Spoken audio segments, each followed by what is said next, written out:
Welcome back, everybody, to Total Nonstop Impact. Impact Talk for Impact Fans, featured right here on the TNI Network. This is Trent, along with my co-host today, Jaybone and Uncle Marq. Alicia and Bill are not here today, but we have a very special guest, gentlemen. This is the Impact on Access TV review for March 2nd, 2021, and we're joined. We got a very special one today, Jaybone. Jaybone's very excited, and I'm going to get to exactly why. Because I'm gonna hit you out of nowhere with this one, Jay. Once our guest is on, I'm gonna hit you out of nowhere with something, and you're gonna have to answer to something that you always like to take shots at me for on this show. I got some backup to that. Oh yeah. You don't know what's about to hit you today, Jaybone, and I'm gonna let you know in a second. But he's waiting patiently. He's waiting patiently back there. We're gonna bring him in. We're gonna bring him in right now. Former X Division champion. He's one of the most beloved superstars in Impact Wrestling right now. I think I never have ever come across anyone who doesn't like this guy. So let's bring him in for all the TNI listeners. A full room over here watching live. So guys, we're gonna bring him in right now. We got him, Willie Mack, in the house. What's up, Willie? Not much, chilling, just relaxing my bones. Very nice, Willie. Right off the bat, I gotta hit you with something. There we go. This is a very Juggalo friendly show. Okay, this is now usually we have a Juggalette who's one of our co-hosts. I know you're involved. You're a Juggalo. I wore this for you. I have a Riddle Box Tour t-shirt. I went to the Riddle Box Tour in '95. I'm an old school Juggalo. I had Dog Beats on cassette. That's how far I go back. Basement cuts. Basement. I had it all, man. I got it all. Still, I got it all. I'm old school. I went to the Ringmaster. I went to the Ringmaster Tour even. That's how far back I go with this. I got an OG Ringmaster t-shirt even still with the forks and everything. I got a lot of shit. I went to public high school. They gave me a lot of shit for that one. but our boy Jaybone right here likes to take shots. He likes to take shots at the magnets thing. So Jaybone, Willie's he's a Juggalo through and through. So you want to make fun of some Juggalos while you got Willie Mack on the show? I'll go for it. I dare you, Jaybone. Yeah, I got this. Look at this. There, Hatchet Man right there. Oh, look at that. Nice. Jaybone, nice. You want to take some shots at me now for being a Juggalo, Jaybone? You want to talk? Do you want to talk now, Willie? I'm gonna stand right behind Willie. It's not taking shots. I'm just not familiar with their music. And one of the only videos I've seen in the last 20 years of their existence or whatever it's been is that video Magnets. So that's what I always bring up, is because I think it's a catchy tune, and you guys always throw it at me like, "Oh no, that was garbage" or something. Willie, do you like the Magnet song? I think it's groovy. What do you think? It was all right. It was cool. I like everything. Trent, see, he likes some Magnets too. So stuff it, Trent. I brought Willie on to back me up against you. You mean the Miracle song? Yeah, the Miracles one. Yeah. There we go. Well, they got Google and everything. Search up your ICP and Juggalo history and listen to some music on Spotify and whatnot. So yeah, educate yourself sometime. Yeah, Jaybone. Start with the Riddle Box, Jaybone. I guarantee you're gonna like it. The Riddle Box. That's not like that Twitter box. All right, that's enough out of you. That's enough out of this guy, man. I see better musicians or better wrestlers? Ooh, good question. Actually, a little bit of both, because when they got in the ring, Shaggy was the better worker, but they was both pretty damn good. Because they started off wrestling. That was the funny. A lot of people don't know. If you read the book, Jay's book, Behind the Paint, which I read that, and he was like, they started off wrestling first, and I was like, damn, never really knew about that. Yep. So, you got a favorite album, a favorite Joker's card? Besides Great Malenko, probably, I guess the Wraith. Shangri-La. Yeah. Wraith is dope for sure. Cool, man. Listen, thanks for being on, man. Former X Division champion. We're big fans of yours. We appreciate taking the time out. I wanted to ask you right off the bat, though. First off, we want to quiz you, man, because all the listeners don't know what's the King of the Mountain rules. You got to list them off right now. Oh boy, we got to do it right here on tape. There's a full room of people watching here, man. Well, King of the Mountain, it was like 5 or 6 participants, and it's basically a reverse ladder match. You have to pin somebody to qualify to take the belt from the referee, but the person you pin has to go to the penalty box for like 2 minutes because there's a penalty box on the outside for some reason. There we go. That person is eligible to take the belt and hang it, and that's how you win the championship. There it is. See, that's Marq. That's an old school TNA fan right there. That's what we all grew up on. Absolutely. Can Willie tell us the rules of the hard 10 though? Oh, hard Willie, old school Asylum days, R10 tournament. You got those rules down. Let's see if you remember this. We do the throwback show. We do the throwback show. I don't remember that one at all. Man, we got to get Willie. Missed it. That was during the Asylum days. So basically the fans were all holding weapons, and all the weapons were assigned a point value, and the table was worth 5, and you had to score 10 points on the other guy to win the match in R10. What was it? A chair shot is worth 1. A cookie sheet was worth 1. Yep. Tables 5. I mean, but you had to win by 2 points. That was the whole thing. Yes. That sounds like something Raven will be involved in. Probably. It was the Asylum. It was the Asylum days. Sandman was the final winner of the tournament. That's true. Close. That sounds about right. Yeah, it was him and who was in the finals? Him and it was Mike Sanders. Mike Sanders was in the That's finals. right. No, I thought it was above average. Above average. Above average. I thought it was New Jack. Not in the final. No. He's right. New Jack defeated Sanders because remember Sanders busted out the 5 cookie sheet hits in a row, and commentary went for it. Don West went berserk over it. Yeah. Classic New Jack. All right. Willie, were you Hey, you old school? need to talk to Scott and see if they can bring that back. Let's do it. Involved in it. Let's do it. All right, book it. Willie, you were an old school TNA fan though, right? Because I mean, we keep hearing like you grew up on it. So and I did too. One of my teachers told me about it when I was in high school, maybe in middle school. One of the two, they said, "Yeah, you might like this thing called TNA. It come on every Wednesday on pay-per-view. It's like $12." And I'm like, "All right, I'll check it out." And I was hooked on it. I'm like, "Hell yeah!" That's awesome, man. How much of a trip was it though when you won the X Division title? I mean, if you're a fan growing up and you won it in Nashville, when I saw you win it, I was like, man, it's got to be a trip because he grew up a fan and he won it like essentially down the street from the Asylum almost, right? In the same town where it started, and every one of his influences won it and everything. I mean, that had to be a trip. Yeah, it was crazy because I sat there and looked at it after I won it, and I'm like, damn, AJ had this, Daniels had it, Joe had it, Jay Lethal had it, Sabin, Shelley, fucking Petey Williams, a whole list of people, and I'm like, damn, and now my name is immortalized with the X Division. Awesome. It's true, man. That's the first thought I had was I was like, man, he's a fan who grew up on it, and he won it in the same town with all those names now. And like you can almost see it on your face. Like you kind of had that moment where you were like, damn, this shit's real now. Like this actually happened. No, it's cool, man. We were all super happy for you when that happened because I know just hearing through other interviews and stuff, what a big fan you were growing up. And that's the company I grew up on, man. So for me, this is it was cool to just see like somebody had that same feeling out, which was cool. Did you have a favorite? Who was somebody you looked up to back in the old X Division days?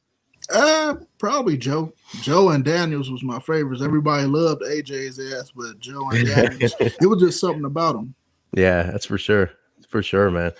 But what's so how was it? I mean, just going back, and I saw you definitely worked in Chicago with me at AAW. I've done some stuff. You've been over here a couple of times. Hopefully we get back to stuff, you come back out.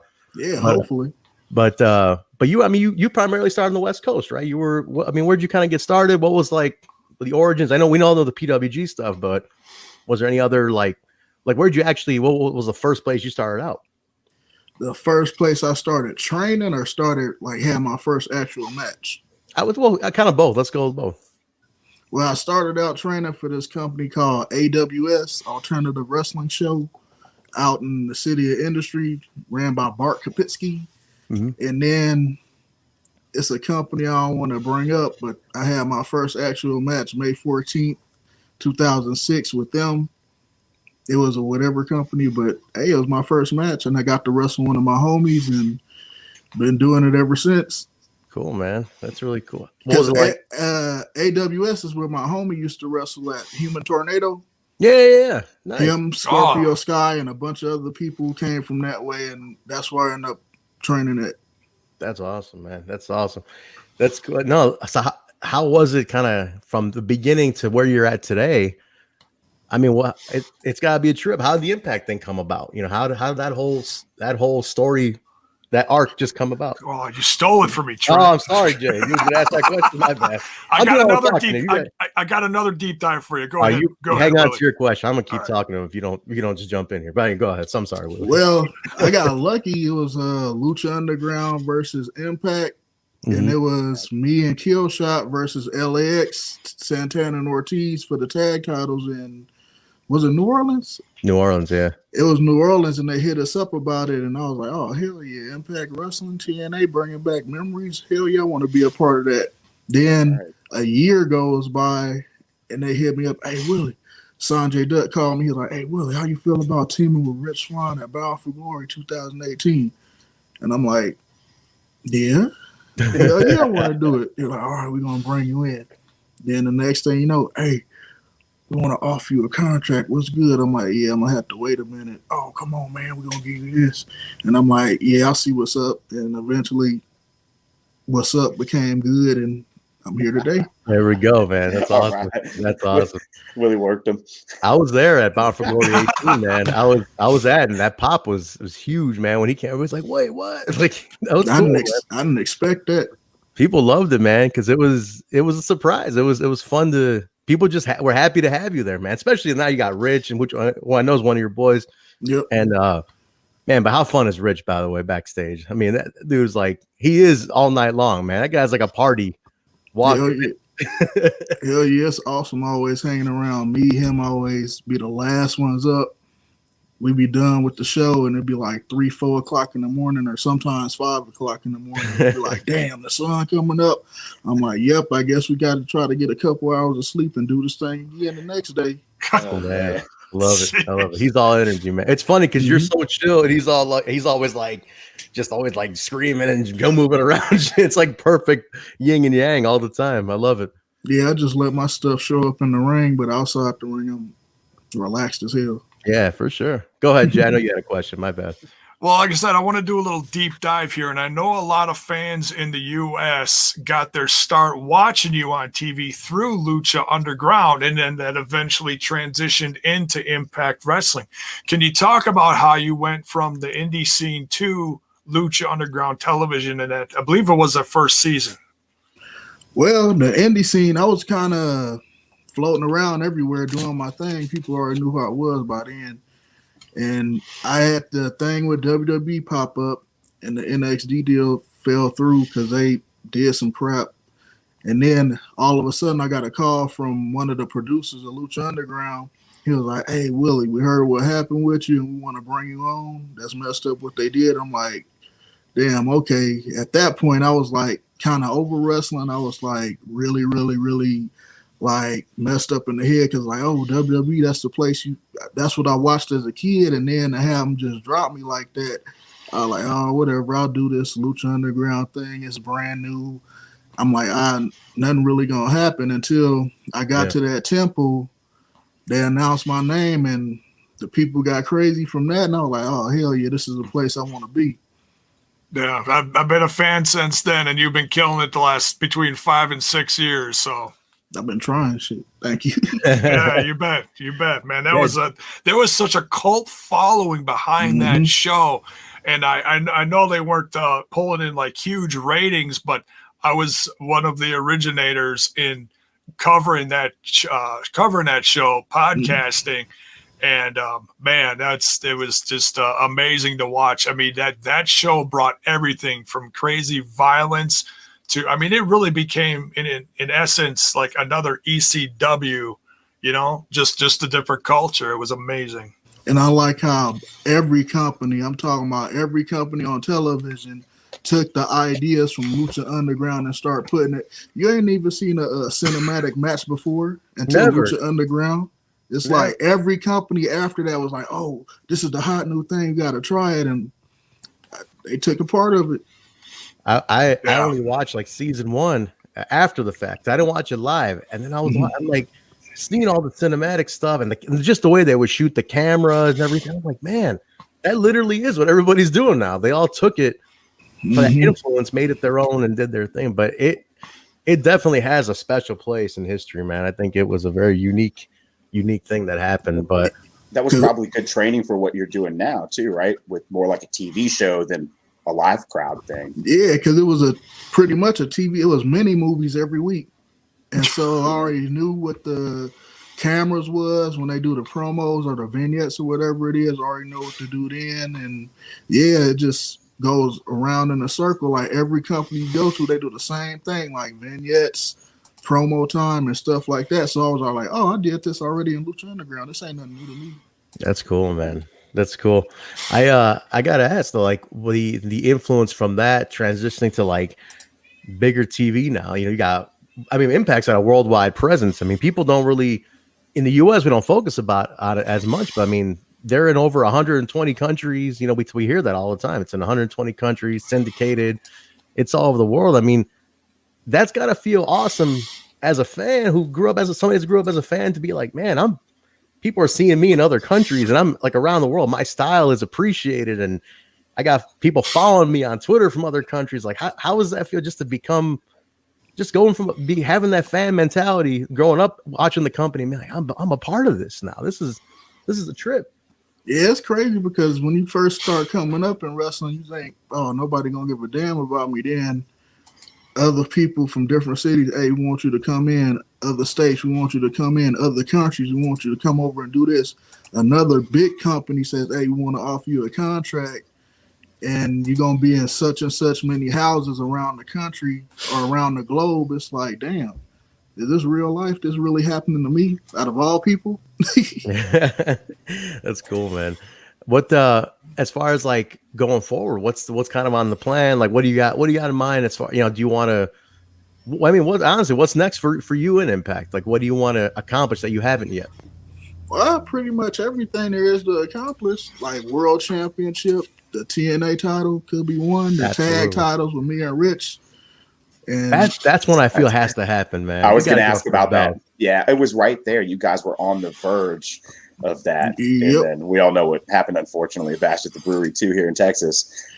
And I had to be in that damn 2-on-1 handicap match for the tag titles. And but that's Super Destroyer, though, man. Oh my God. So come on, we were there live. Two of us were there. We were there live, man. Yeah. And that whole place ripped apart. Man, what the fuck? Every time they show the footage, you can see the angle and you can see me leap out of my seat behind it. It was the greatest live wreshling move I have ever seen in my life. I thought I was going to faint. Unbelievable stuff. I'm glad it was enjoyable for you. My ass felt another way about it when I hit the ground. I was like, oh. I went full Don West on that, man. I was like, you have got to be kidding me. I was like, what the fuck? That whole play, Jay wasn't there, but man, I can't even. I mean, well, you were in the ring, but man, I'm sure you watched it back. I swear to God, that roof ripped off that place. Marq, you were front row, man. It was unreal. Unbelievable. That shit was so wild because it's like I jumped off the top rope, my thighs hooked, and I wrapped around his waist. It's like everything got silent until we finally finished the move. That's when I heard everything just come back. I was like, oh shit. God damn, man. So was that the loudest pop you've ever got for something in the ring like that? One of them. I don't know. It was plenty of them, but it was one of them. That was awesome, man. It was great, especially before the main event.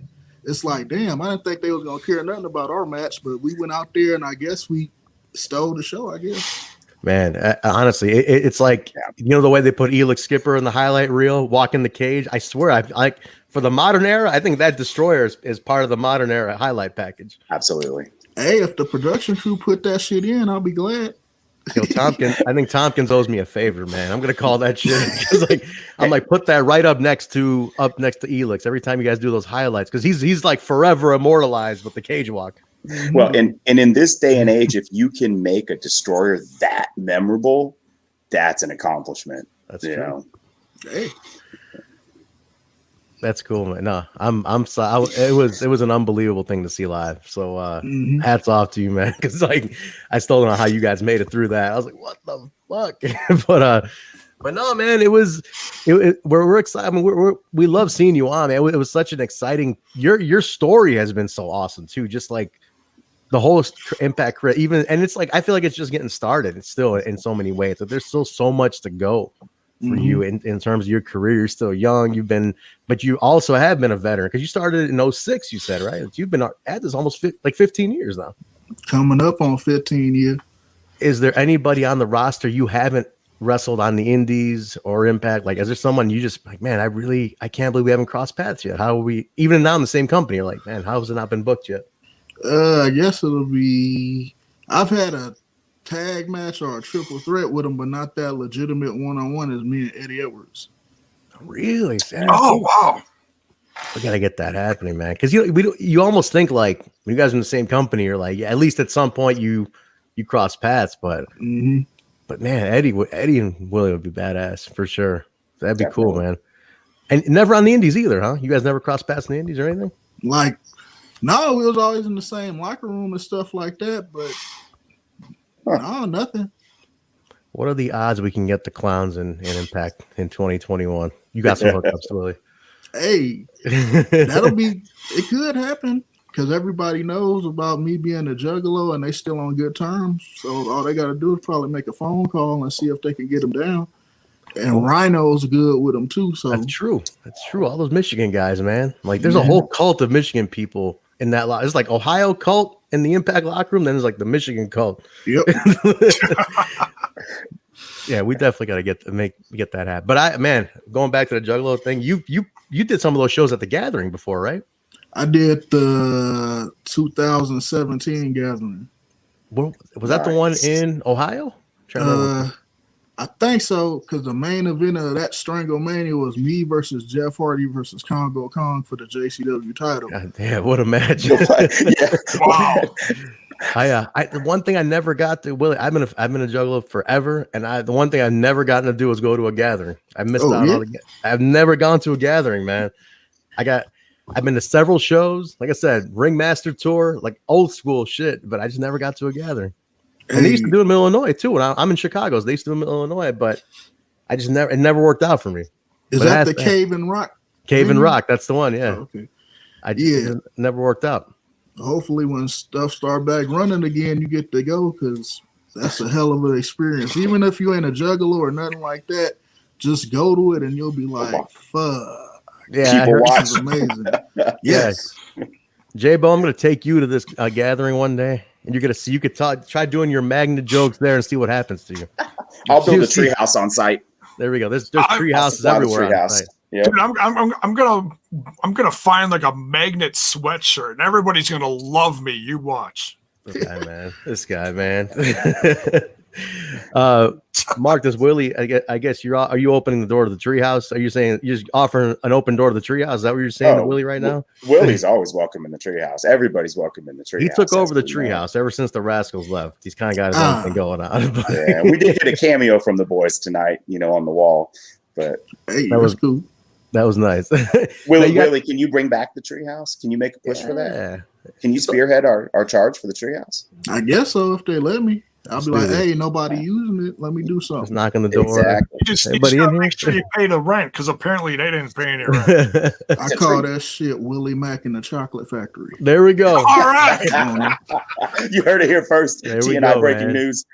Willie, anything coming up for you next week and on the show next week, and just anything you want to let people know, look out for on next week's show? Just watch the show. Get all the people watching on it, and check it out on Access and Twitch TV if you got it. Oh, and tune in an hour early, because they got before the Impact that comes on. So you're getting 3 hours of Impact, and people be sleeping on it, but it's a pretty good ass show. It is, man. It is. We do the watch along on the Twitch watch, the co-stream, and then we do the post show right here. So we definitely bring as many eyes as we can to the show. But yeah, I mean, anybody who's not watching, if you're a fan of Willie and you guys are tuning in right now just to see Willie, definitely check out the show too. The bonus hour with before the Impact is really cool. Actually, it is really cool. We gotta get you on there, Willie. Before the I'll be down. Shit. Throw Willie on there, match. I like how they have a match before like the actual Impact show starts. It's like you get bonus matches here, people. It's cool because it is like it's not really like a dark match. It really is like a good lead in to the main show. It just makes the show feel longer, which I love, man. I think it's got a lot of hype. Well, and they're building real feuds on Impact that cross over onto BTI, and there's a lot of promo work getting done and vignettes and whatnot. It's really good stuff. Can't wait to see you on there, Will. Yeah, they got the good cast, the newscaster homie. Oh, you get to hang out with John? Man. John's cool as shit.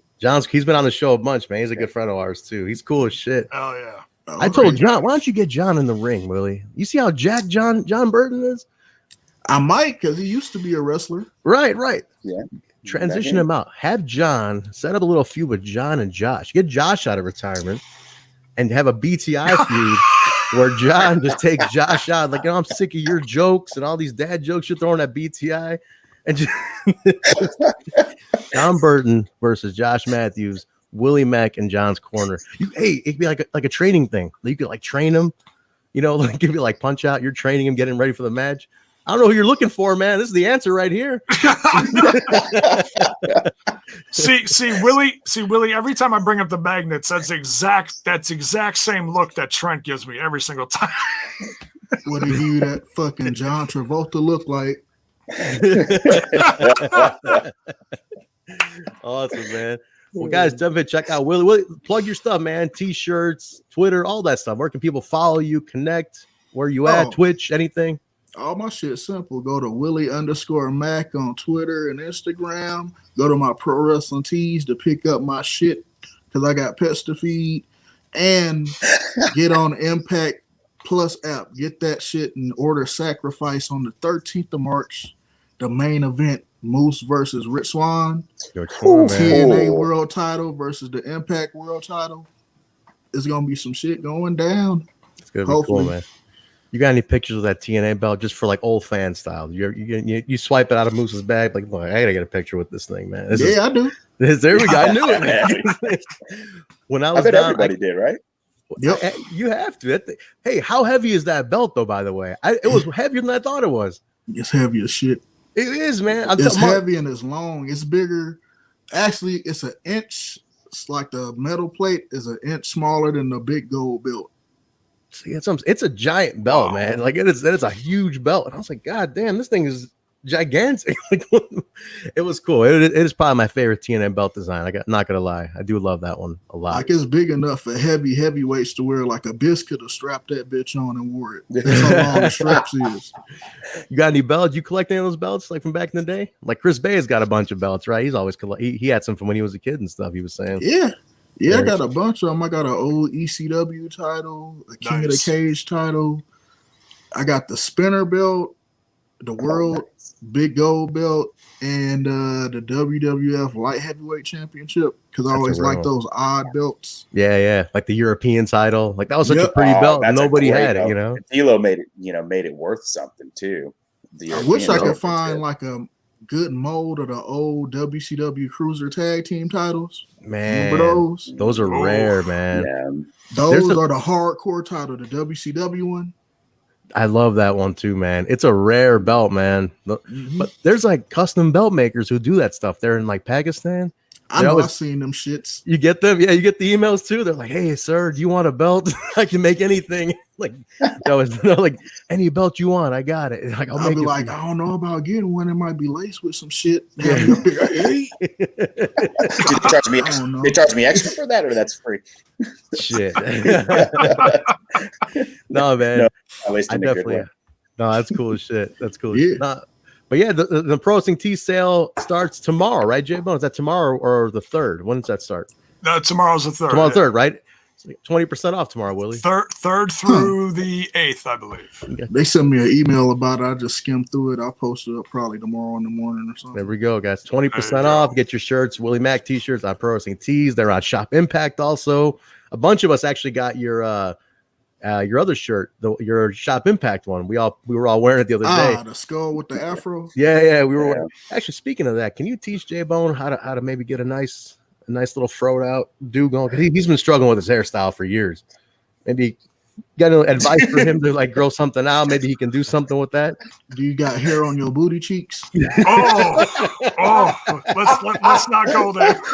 That soundbite is going to live on forever. Yeah, that's got to be the best soundbite on TNI ever. If you got that hair, hit up them Bosley folks. Be like, hey, take that, put it up there, and I'll send you an afro pic myself, and D'Lo Brown would approve it. There we go. Let's not talk about the back. The back is ridiculous. I'm not even Italian. Willie, you gotta tell D'Lo one thing for us, man. So we do the throwback show on Thursday. We've been doing the Asylum shows, and all in order. So we're on like number 60.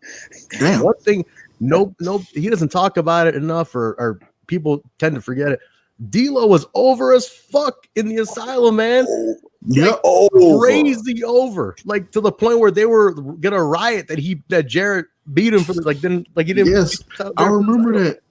Damn, dude, we were doing his we were doing all of them in order, and with his debut was like, guys, we were watching. I mean, we were like, holy shit, was he over, man? Yeah. Like, they go crazy for him. Well, and he still is. We're 30 episodes after that, and he's still over his shit. Yeah, over everybody in the building.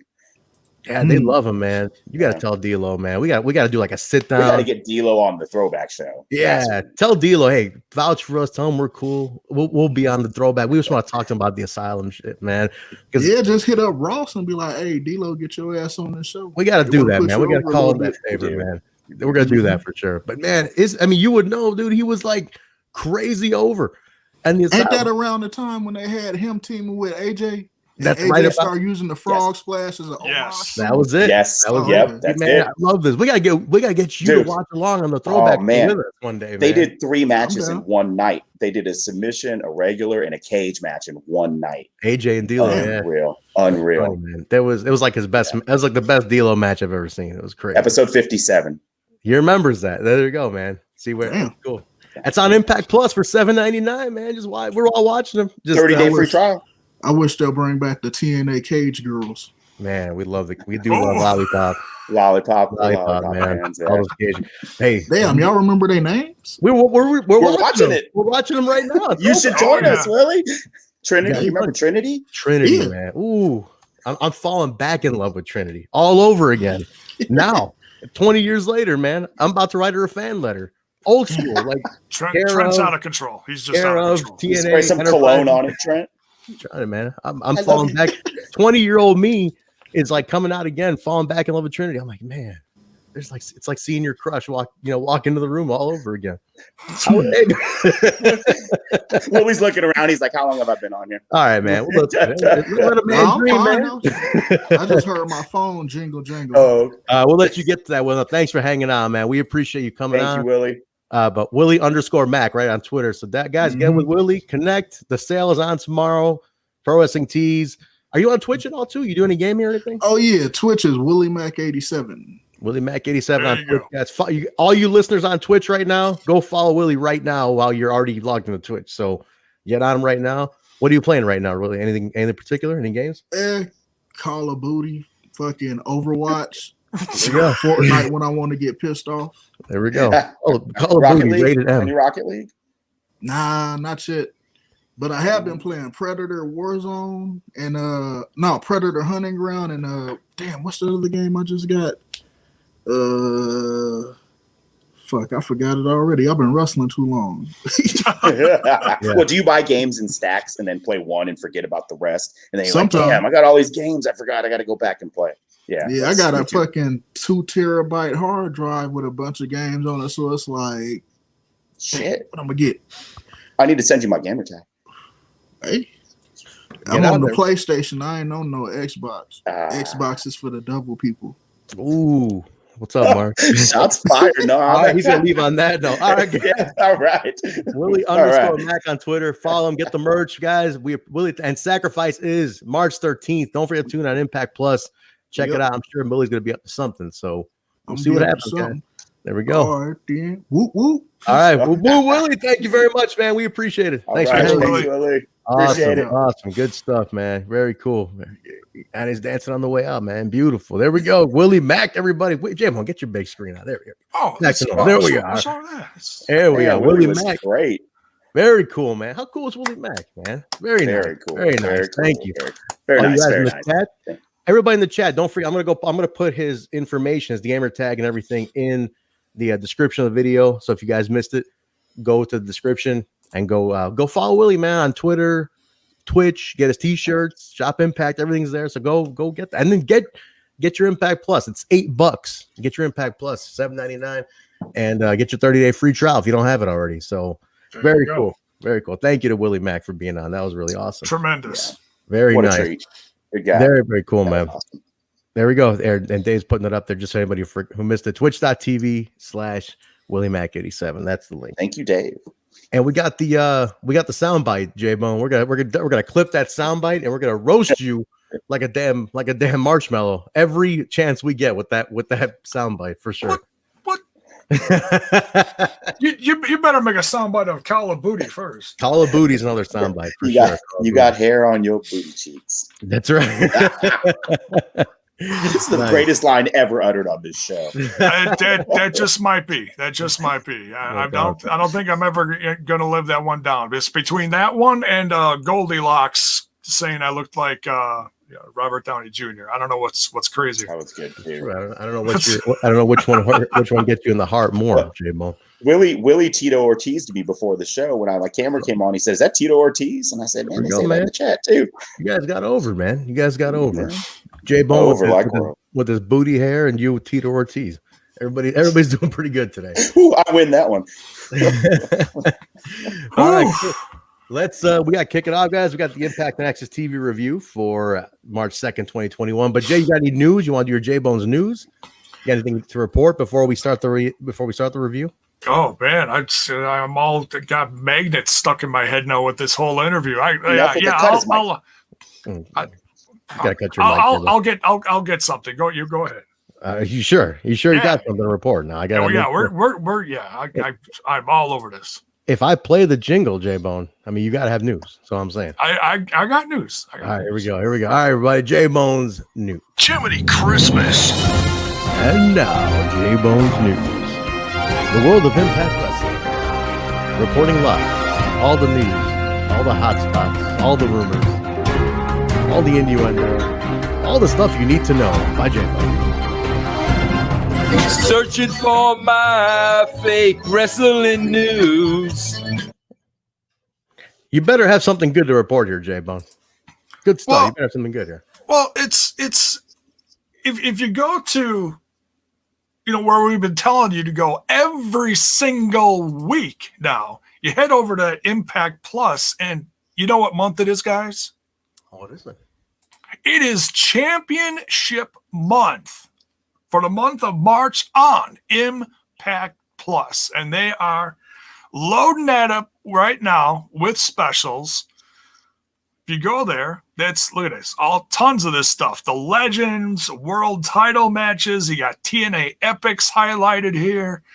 You've got the diaries. You got the first and second part of the Sami Callihan, and we should appreciate that one, Trent, because that was the weekend that we were at the pay-per-view together. Mm-hmm. They also got Impact in the 60. They got the Knockouts Tag Team Championship. Nice. It's just loaded. It's so much content that they all gathered here for the month of March, Championship Month on Impact Plus. Go give it some love. That's cool, man. I saw that. And Mark, you're on Impact Plus like all day. I know that. I saw like the new, like the featured stream had a ton of shit just uploaded to it recently. Just a ton of stuff. Yeah, the rotation's new. It needed to be freshened up, so the timing is good on that. It was cool though. Now, there's the live feed, right? So every section on Impact Plus, I'm gonna ask Mark about this real quick. Every section has its own live feed, right? So it's just like a random at will play that they just play anything from that rotates. Yeah. And then a lot of times I'll just put something on and let it run too, because it'll keep playing things. Well, and I watch on Pluto. I'm always streaming Impact somewhere because Wisely Impact streams everywhere. Yeah, so I have so many options now. Yeah. You're definitely never short of Impact content. I mean, like you said, there's Pluto, there's Impact Plus, there's Twitch. There's always something going on with Impact, so you can always catch up on some kind of material. Yeah, but they do a good job of being available.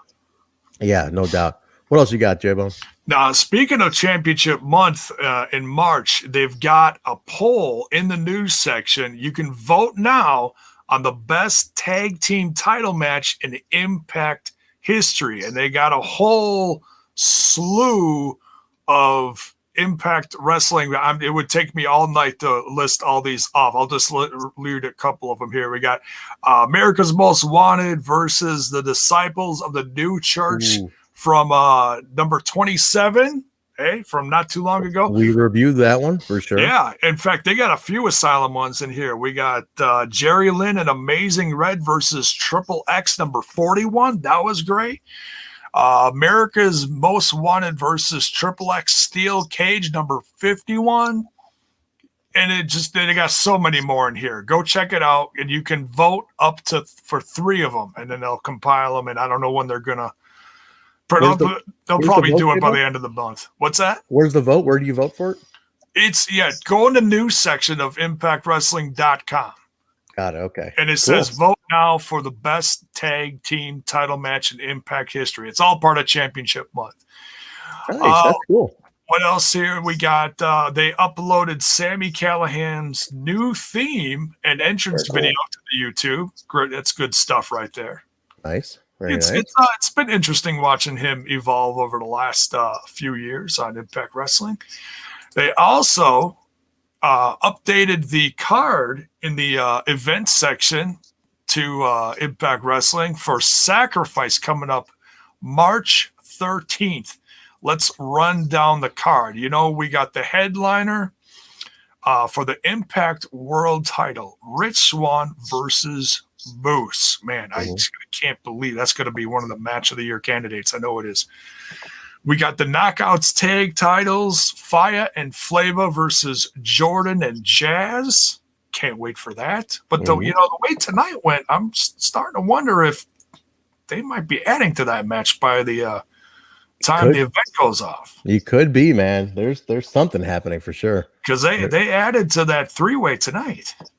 It's true. Listen, anything I love about Impact is that you can, the day of the show, you can have something pop up. Out of nowhere, So absolutely cool. We got a challenge for the Good Brothers, the Impact World Tag Team titles. Finn Juice, New Japan's Finn Juice, is going for the Impact World Tag Team titles. That is one thing. Some people may have different opinions on how this whole knocking down or kicking in the door and whatever they want to say, the invisible hand moving this, moving that, people coming in, people going. I gotta say, it's actually given the name of the Impact World titles some shine. You got people coming in for it. Think about it. They honestly look like the most important tag belts in the world in wrestling right now. They do. Honestly. They do. You got people coming from I'm not this a fan. Yeah, and I'm one of those who's a detractor of that, but I respect the gravitas it's bringing to the belts 100%. It is exposure. All exposure is great. So it's legitimizing them. They're being up everywhere, above everywhere. Yeah. So. And they're great champions. Those two guys. I mean, they do a lot. They keep busy. They're always out there promoting themselves, the brand. I mean, they're you couldn't ask for 2 better people to be on your team. Waving your flag, so that's pretty cool. That's really cool. Entrepreneurs, hell yeah, absolutely. What else you got, Jay? You got a knockouts title match. You got Diana Purrazzo versus ODB Bam coming in during the main event and making her presence known. So that's new to the card. And last but certainly not least, added to the card, we saw for the 3-way that opened the episode, which we'll get to in a little bit. Ace Austin with Madman Fulton challenging for TJP's X Division title. Nice. That's cool, man. That's very cool. That's a loaded card. I don't think they're done adding to this, but that is a loaded card so far. How many matches is that? We had 9 last time. Last special. 1, 2, 3, 4, 5. They got 5 so far. They'll probably add 2 or 3 more depending on what's cool. Yeah. So that's about it. I know there's some other people talk about some other stuff, but I'm not gonna put any weight on it. So okay, the news that was going around earlier today. Yeah, that's just rumors.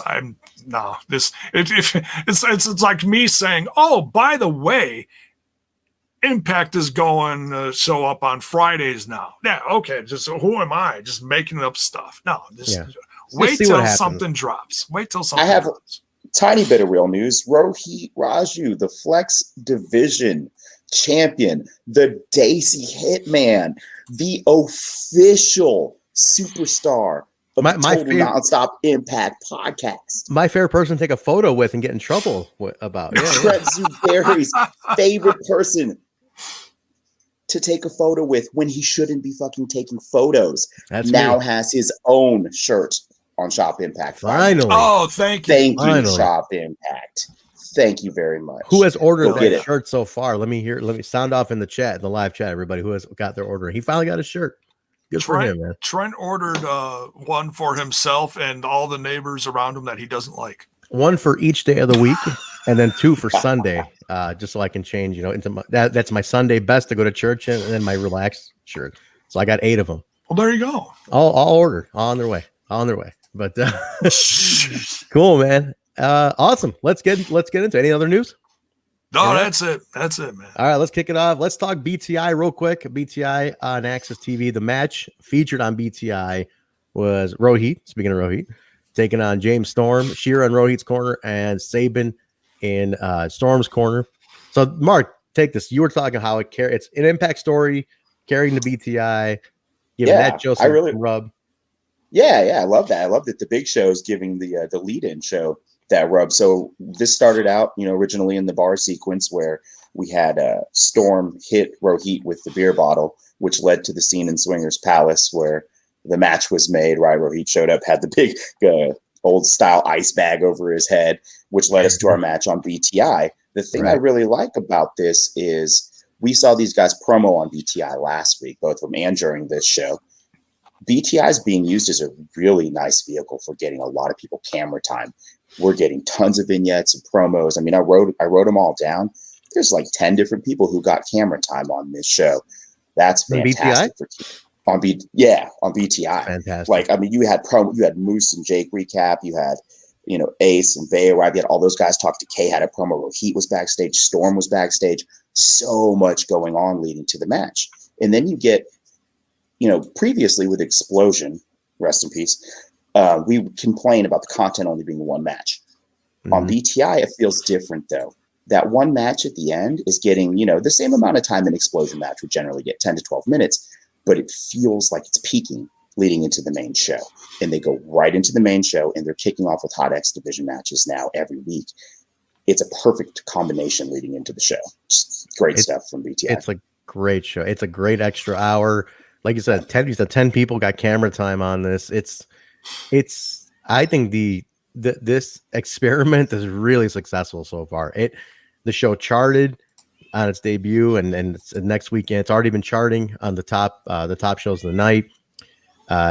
It makes Impact feel more important to me. I don't know what it is. It gives it is a third hour, but it's a hype third hour. And the way, like Willie said too, the way the match bleeds into the main show, it's like, damn, you just got like a complete warm up to just kick off the show. And I almost consider the match as basically part of the show. It's part of the main show in that sense. And something we had batted around on air publicly was if this was the right place to put it as a lead-in show versus a block of content somewhere else in the week that could maybe draw eyes as a separate Impact product. It's ended up being really the right move. It doesn't feel long, like a long 3 hours, like other wrestling programs where they just feel agonizingly long. This feels like a hype train, bunch of quick promos, and then a badass match, and then boom, your big show. I don't know. I have nothing but praise for BTI.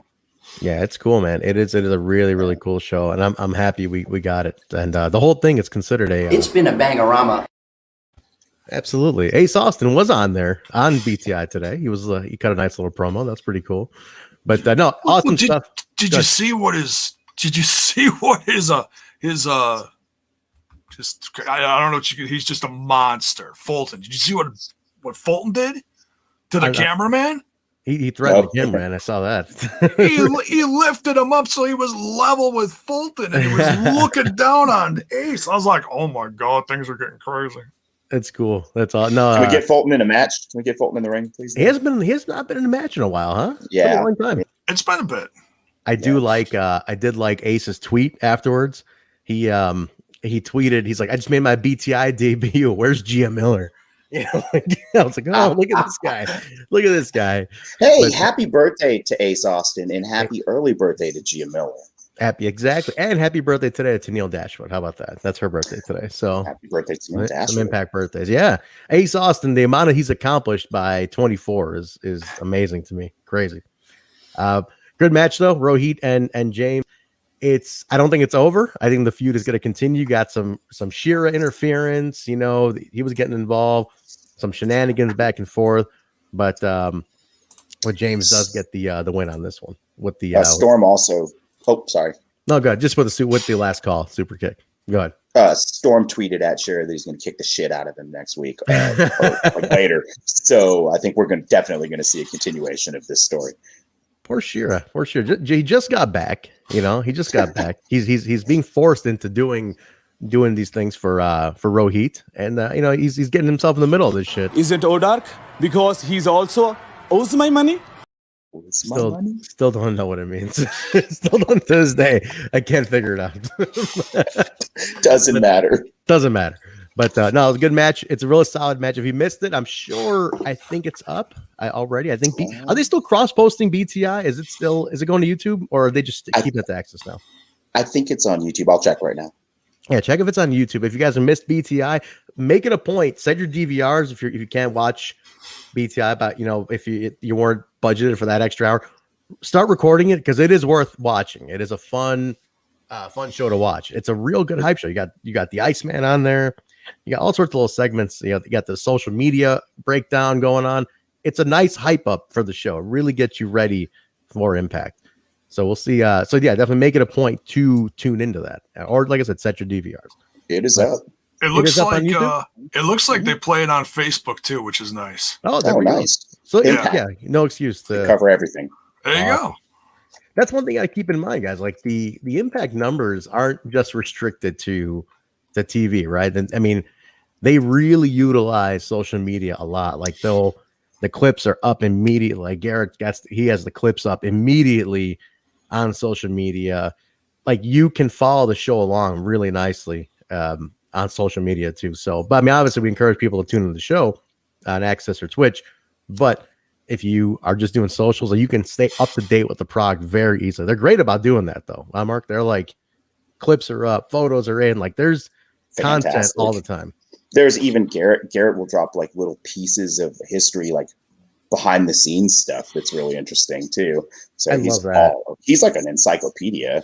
He is, man. He really is. I mean, yeah, if you're not following Garrett Kidney, he's the social media director for Impact Wrestling, and his little like historical tidbits are fantastic.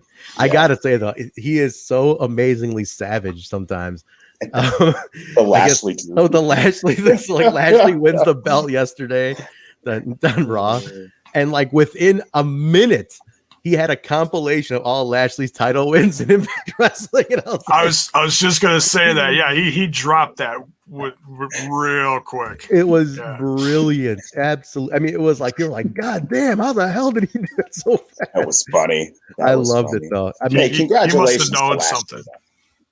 Yeah, Lashley. Hey, that whole thing started in Impact. Don't forget that. Don't forget where all that started was here. Shout out to Lashley. He's an Impact guy, though. Come on. I consider him an Impact guy, man. Yeah, I will always say he's an Impact guy. He's one. Congratulations, Bobby Lashley. Hell yeah, man. I mean, that's not. I mean, yeah, it's another championship and another brand, but it's nothing to sneeze at. That's still a goal for many wrestlers around the world. So yeah, props to him. And he did it on TV too. So yeah, that's even cooler. Good for him, man. All right, kickoff. Jaybone set up the next match. It was a number one contenders match for the X Division title. Go ahead and set this one up. And Jaybone is not prepared, Mark. Look at that. He's looking into he's looking into the abyss. I'm sorry. I got cats howling in the background. I'm trying to poor guy. Did you get into the catnip before we went on? Yeah, what happened? I'm hearing some cats really yelling at you, Jaybone. He looks very disgruntled right now. It's just Oreos like in heat every other week. It's ridiculous. It's we're ready to put her in the garage, but it's too damn cold. So. Jesus. All right, Mark. I'm doing the pass off. Okay. So we open hot with the X Division 3-way, right? So we had previously a tag team triple threat match. Is that what it was? Yeah. To get us here. And so we end up with Chris Bay, Ace Austin, and Black Taurus representing Decay in this 3-way X Division match. Man, there's a lot going on in this match. I don't really care to go through the sequences in particular? No, we don't have to break down. We don't do that dirt sheet bullshit where it's like, well, then he went for a clothesline at 2 minutes and 21 seconds, and then he ducked the clothesline at 2 minutes and 23. Like, who the fuck? We just fucking watched the show. And oh my god, the tope con hilo. Oh my god, it's like people don't need a move for move breakdown.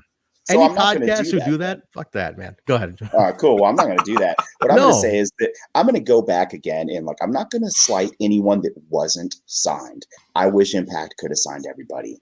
However, the fact that they chose to sign Black Taurus over the litany of people who have been on the market before certain other feds went ape shit hoarding people off the indies shows what vision Impact has. Black Taurus is the coolest fucking signing ever. Dude is awesome in the ring. What a character, man. Dude, sick ass look. Great character. You've got him with Rosemary and Steve who can talk their asses off. He doesn't need to talk. Rosemary's been doing this long enough to be a master. Steve is back and you can tell he's fired up with this new character. This is not about the match. Sorry.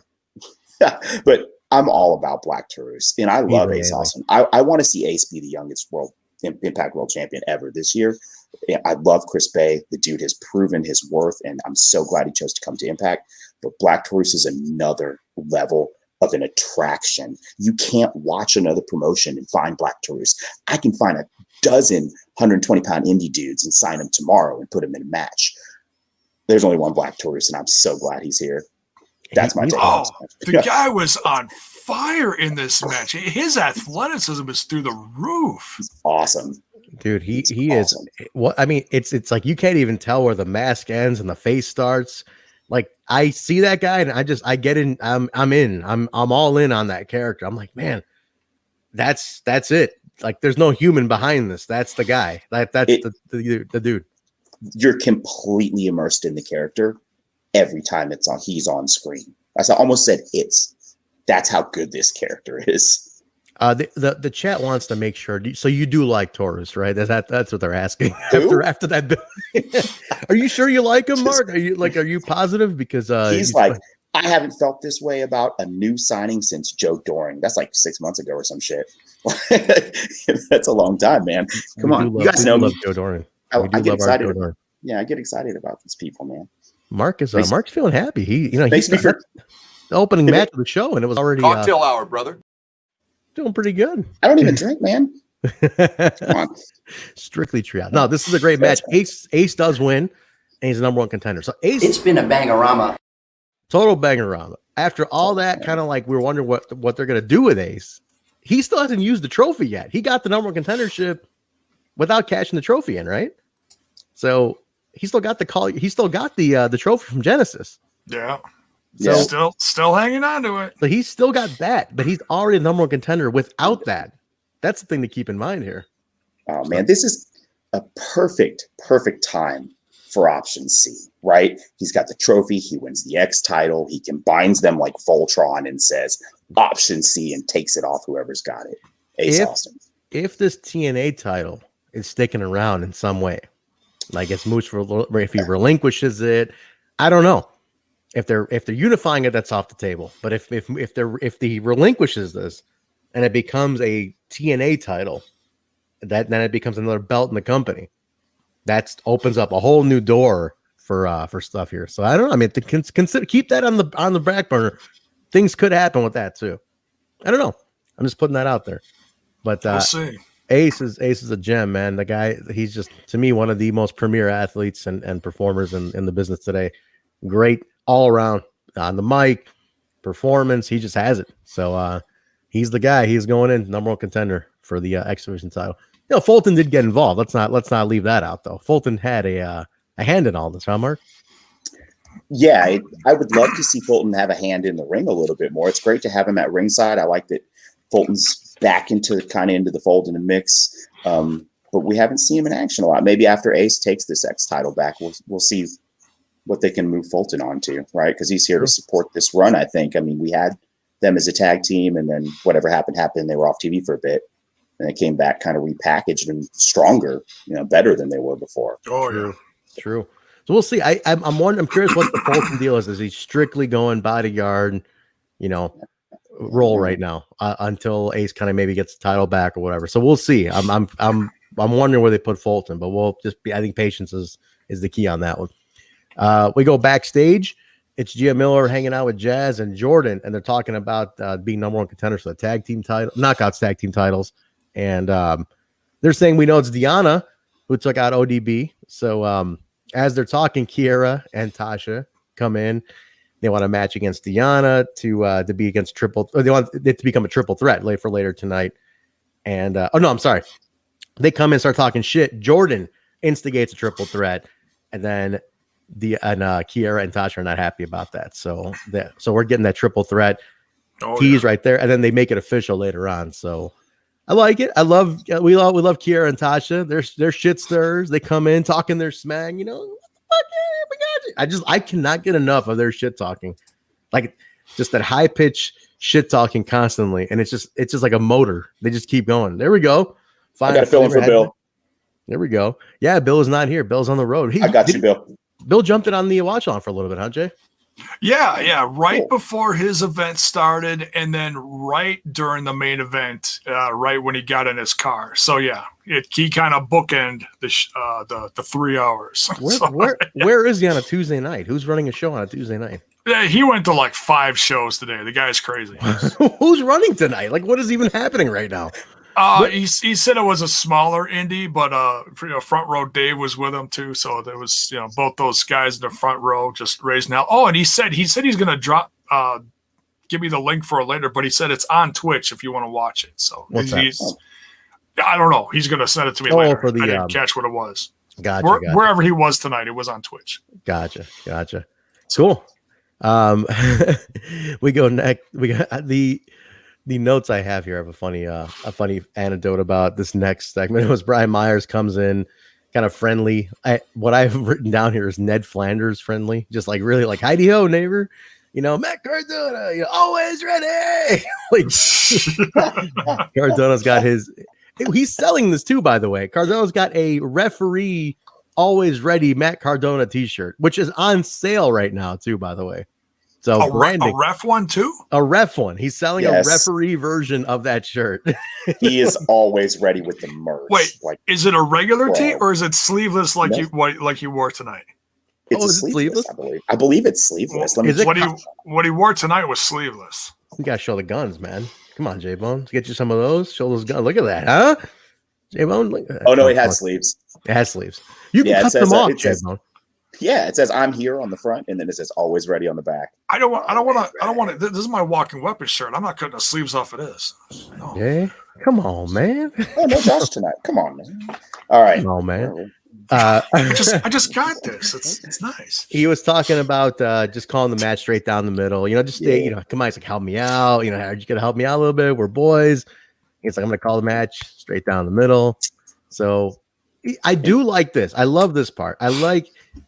We're not being treated like idiots, right? We know they're best friends. They do a podcast. They're very successful together. I like that Stryker does keep mentioning that. He's always talking about, like, we know they're best friends, but they got, this is professional. Here, they're at odds because they're both vying for a spot. So they have a professional difference, even though they're best friends. I like that we're not being treated like morons that, hey, typically these guys, of course, they, it's so fake. It's not like that. It's like we're being told it's this is what it is. There's a story behind all this. I agree. I think they're finding the right balance of that, right? Like just letting hey, like we're aware of this. Like we know you're not stupid. However, in this setting, he's always in a bad mood. So they don't see eye to eye. They don't hate each other. They're just not. Yeah, man, he's always in a bad mood. It makes sense, right? I can suspend my disbelief. It makes sense to me. I like it. I mean, like, because they keep showing that he's out to prove himself. He's always trying to make a point. Get his spot, and then you have his buddy comes in, and he's like, "Oh, you're coming in and taking my moment from me a little bit." So I like that they're not treated as like idiots that we can't tell that we don't know that they're best friends outside of this. All right, 2 things. Daniel Spencer, I do not have access, but I am reading the chat. I would put it up. Ingrid, I got you. The Matt Cardona always ready referee shirt is only available for 24 hours from the point of broadcast on Impact at 9 or at the end of Impact, right? 9 p.m. So if you're listening to this on audio, you won't be able to get the shirt if you don't act now. So get on it. We will release this audio immediately following the show. So Jaybone will try to get us up early so people can catch that. Yeah, there you go. Especially the international folks who listen. And by the way, shout out to our international people. We found out we were, and we have charted on the iTunes charts internationally before, but like we were on the top 25 in Saudi Arabia and Uganda in the iTunes sports charts. So thank you guys for you iTunes listeners in Uganda and Saudi Arabia last week. Awesome. Crazy. It's like Awesome. all the big names, you know, it's like all these big name wrestling and sports, it's like total Nonstop Impact. I'm like, oh, look at that. Look at this shit. Unbelievable. Thank you guys overseas for checking this out. I love that Africa's been coming up a lot, and it's because of that new presence of Impact in Africa. So thank you guys for who are out there, who are watching the show and then tapping into podcasts talking about it. So thank you. How cool is that we're seeing the growth of Impact's efforts overseas too? It's crazy, man. Like I love that they're watching the show there and then they're coming to our show to like talk about or listen So about cool. it, you know? So number 45 in Uganda and number 1 in your hearts. In your hearts. Love it. All right, next match, Jaybone, I'll let you take it. Tennille Dashwood with Caleb with a K in her corner, taking on Havoc. Kind of the bleed over from the whole thing. And I know we've been, here's that word, critical. We've been Hey, very Willie's in the chat. Thank you, Willie. What up, Willie? He says thanks for having him tremendous. on. Absolutely. Willie, Oh, thank yes. you, man. Thank you very much. Love. There you go. Give Willie a follow. There you go. Yeah, give him right there. That's his Twitch. So click on his Twitch account right now. Give him a follow, guys. He's a gamer. He's playing Call of Booty. You know, it's the rated M for mature version of Call of Duty. Call of Booty hair now. Call of Booty. Jaybone, I swear we're gonna soundbite having that soundbite of him telling you to get your ass hair on your head. That's totally becoming a soundbite. Worst wig ever. Jaybone, you get that hair. You know, you get that hair. You kind of look refreshed. You look like a swinger. You know, he's like the uncle of. I mean, Marq, you are Uncle Marq, but still, like Jaybone could be that. You know, the awkward uncle like this. Whose uncle is this? If the 80s don't come back and get their uncle for real. That'd be you, Jaybone. Like a whole refreshed bone. I don't think you want an upside down looking ass cheek on your podcast, Trent. I mean, come on. In my ass. Yeah, exactly. Moose likes it. Moose seems to like it, but Moose is now. anyway, I don't think I'm going to hit up Moose for an opinion on that. Really, yo, Moose just Not bought a right now. Maserati. You guys see this? Moose has picked up a Maserati. Look at this world Man, oh, champion. man. They declared the title a world championship last week. Moose buys a Maserati today. That's big champ energy. So that's where the money comes in, boys. That's where the money happens. All right, go ahead. Just Jaybone. like that. Just like that. You know what? We're gonna make it a world title. He's like, buy the Cha-ching. Maserati. Extra zeros in the bay. All right, Jaybone. Tennille Dashwood and Havoc. There's a request in the chat for me to line my face up with Myers' chin. All right, There we let's go. see. Holy How's shit! that? Okay, I look like I got some hairy, uncontrollable ear hair growing on here. Look at Stay that. there. Somebody screenshot this in the chat right now. Screenshot this. Tweet it at We Talk Impact. We have to. This has to be a thing. My God, It's horrible. It's you horrible. need to grow your it's- beard out. Grow a little Brian Myers beard out, Jaybone. well, Do I that. just trimmed it all. It was out Oh of no, control. let it come out, man. Come on, Pirate do it. Myers. Pirate Myers. All right, Dashwood and Havoc, Jaybone. Can we talk about T-Dog now? And I was T-Dogging the whole watch along. It's because Caleb called her T-Dog. I didn't catch that. I totally Oh God, yeah. It was all leading up to it was the segment leading up to this, and that just cracked me up. So yeah, the whole match I was talking about T-Dog. I'm like, what is she stealing my gimmick? Well, you got Jaybone and T-Dog, and Have to be a team. yeah, Have to be a tag. and look at this. Look at now he's trying to like take he's Eddie Edwards. he's trying to take Eddie Edwards. Edwards. That's great. That's great. So yeah, no, this and like I said before we started talking about ass hair on my head and stuff. We've been very critical of Tennille's run in Impact Wrestling, but I feel like she's really starting to catch a groove here, and she got a win here over Havoc. She beat the band too. Yeah, she beat both of them. I mean, Yeah. so that's really interesting to see what the outcome of that is. But I'll say this match had a nice flow to it. Dude, I don't know what it is, man. Ever since Tenille kind of came in with the new style and the new direction of the character, I feel like it's finally gelling. The whole thing is finally hitting now. I think I know exactly what it is. Go ahead. They rammed her into the title picture against the greatest knockout of all time when she came into the company. Now she's found her spot. She's extremely versatile and flexible on the card. They could put her in tags. They could put her in singles. They could put her anywhere. And she's working really, really well. Like, for all the shit we gave to Neil, we all have corrected course a little bit. She's in a good spot right now. I really enjoy her every time she's on screen. I feel like her matches have even gotten better. Like she's really, there's been an evolution in this lately, and I like it. I like where we're going with it. And I think Caleb's been on point. It's a perfect spot for Caleb. It's added more levels and dimensions to a character we were kind of like lost on. We're like, where are we going with her, right? Yes. I finally got something about it.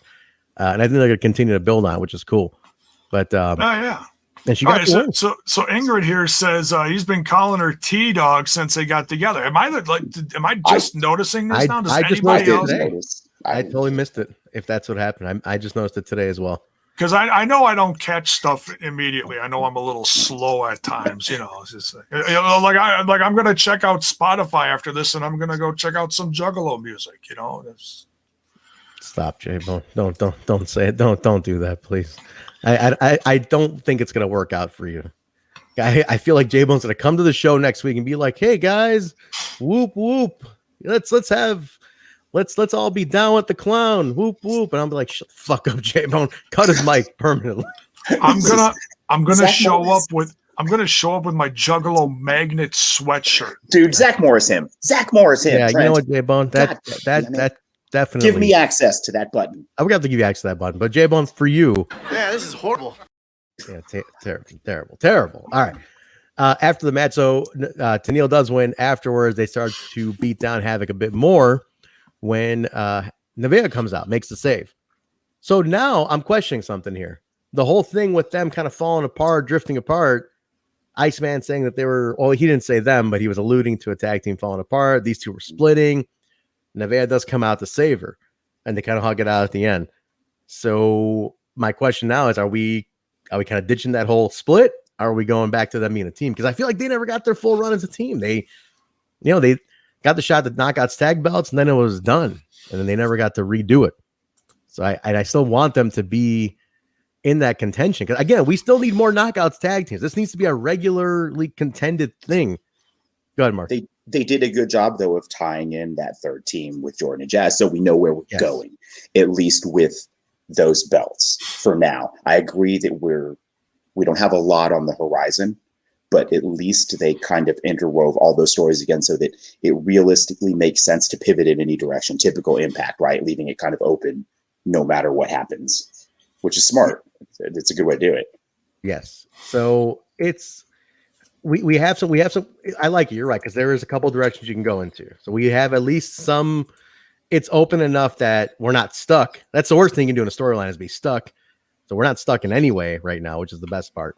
But I do want these two to get back in that title contention. I just want the Knockouts belts to be defended regularly enough. Not just the big shows. It should be on TV every couple of weeks with a tag team title defense. I just don't want them to die out.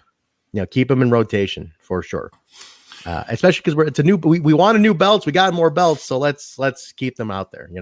Put them on BTI more, things like that. We don't have Explosion anymore, so utilize BTI for this or something. Rip Explosion. I got a feeling it's going to be too little, too late for Nevaeh. What do you mean? I think Havoc's going to yell at Nevaeh next week. Really? That's a prediction. Expand on that. She's going to say to Nevaeh, be like, "Why weren't you out there? Why weren't you out there? Why didn't you? You could have prevented this." Interesting. And she's going to be angry that she wasn't. True. So it'll be like too little, too late. She did hug her at the end, though. That's the thing. She kind of made it cool. I missed the hug. That's the thing that throws me about what you're saying. Was it a hug or was it a just checking on her? It was like because as soon as there was that, like she was like, she was like on her, like checking her, they cut. So we didn't see any there wasn't any like responding embrace or anything.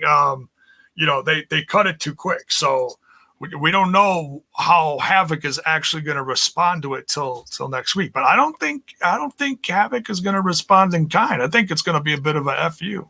Interesting. We'll hold on to that.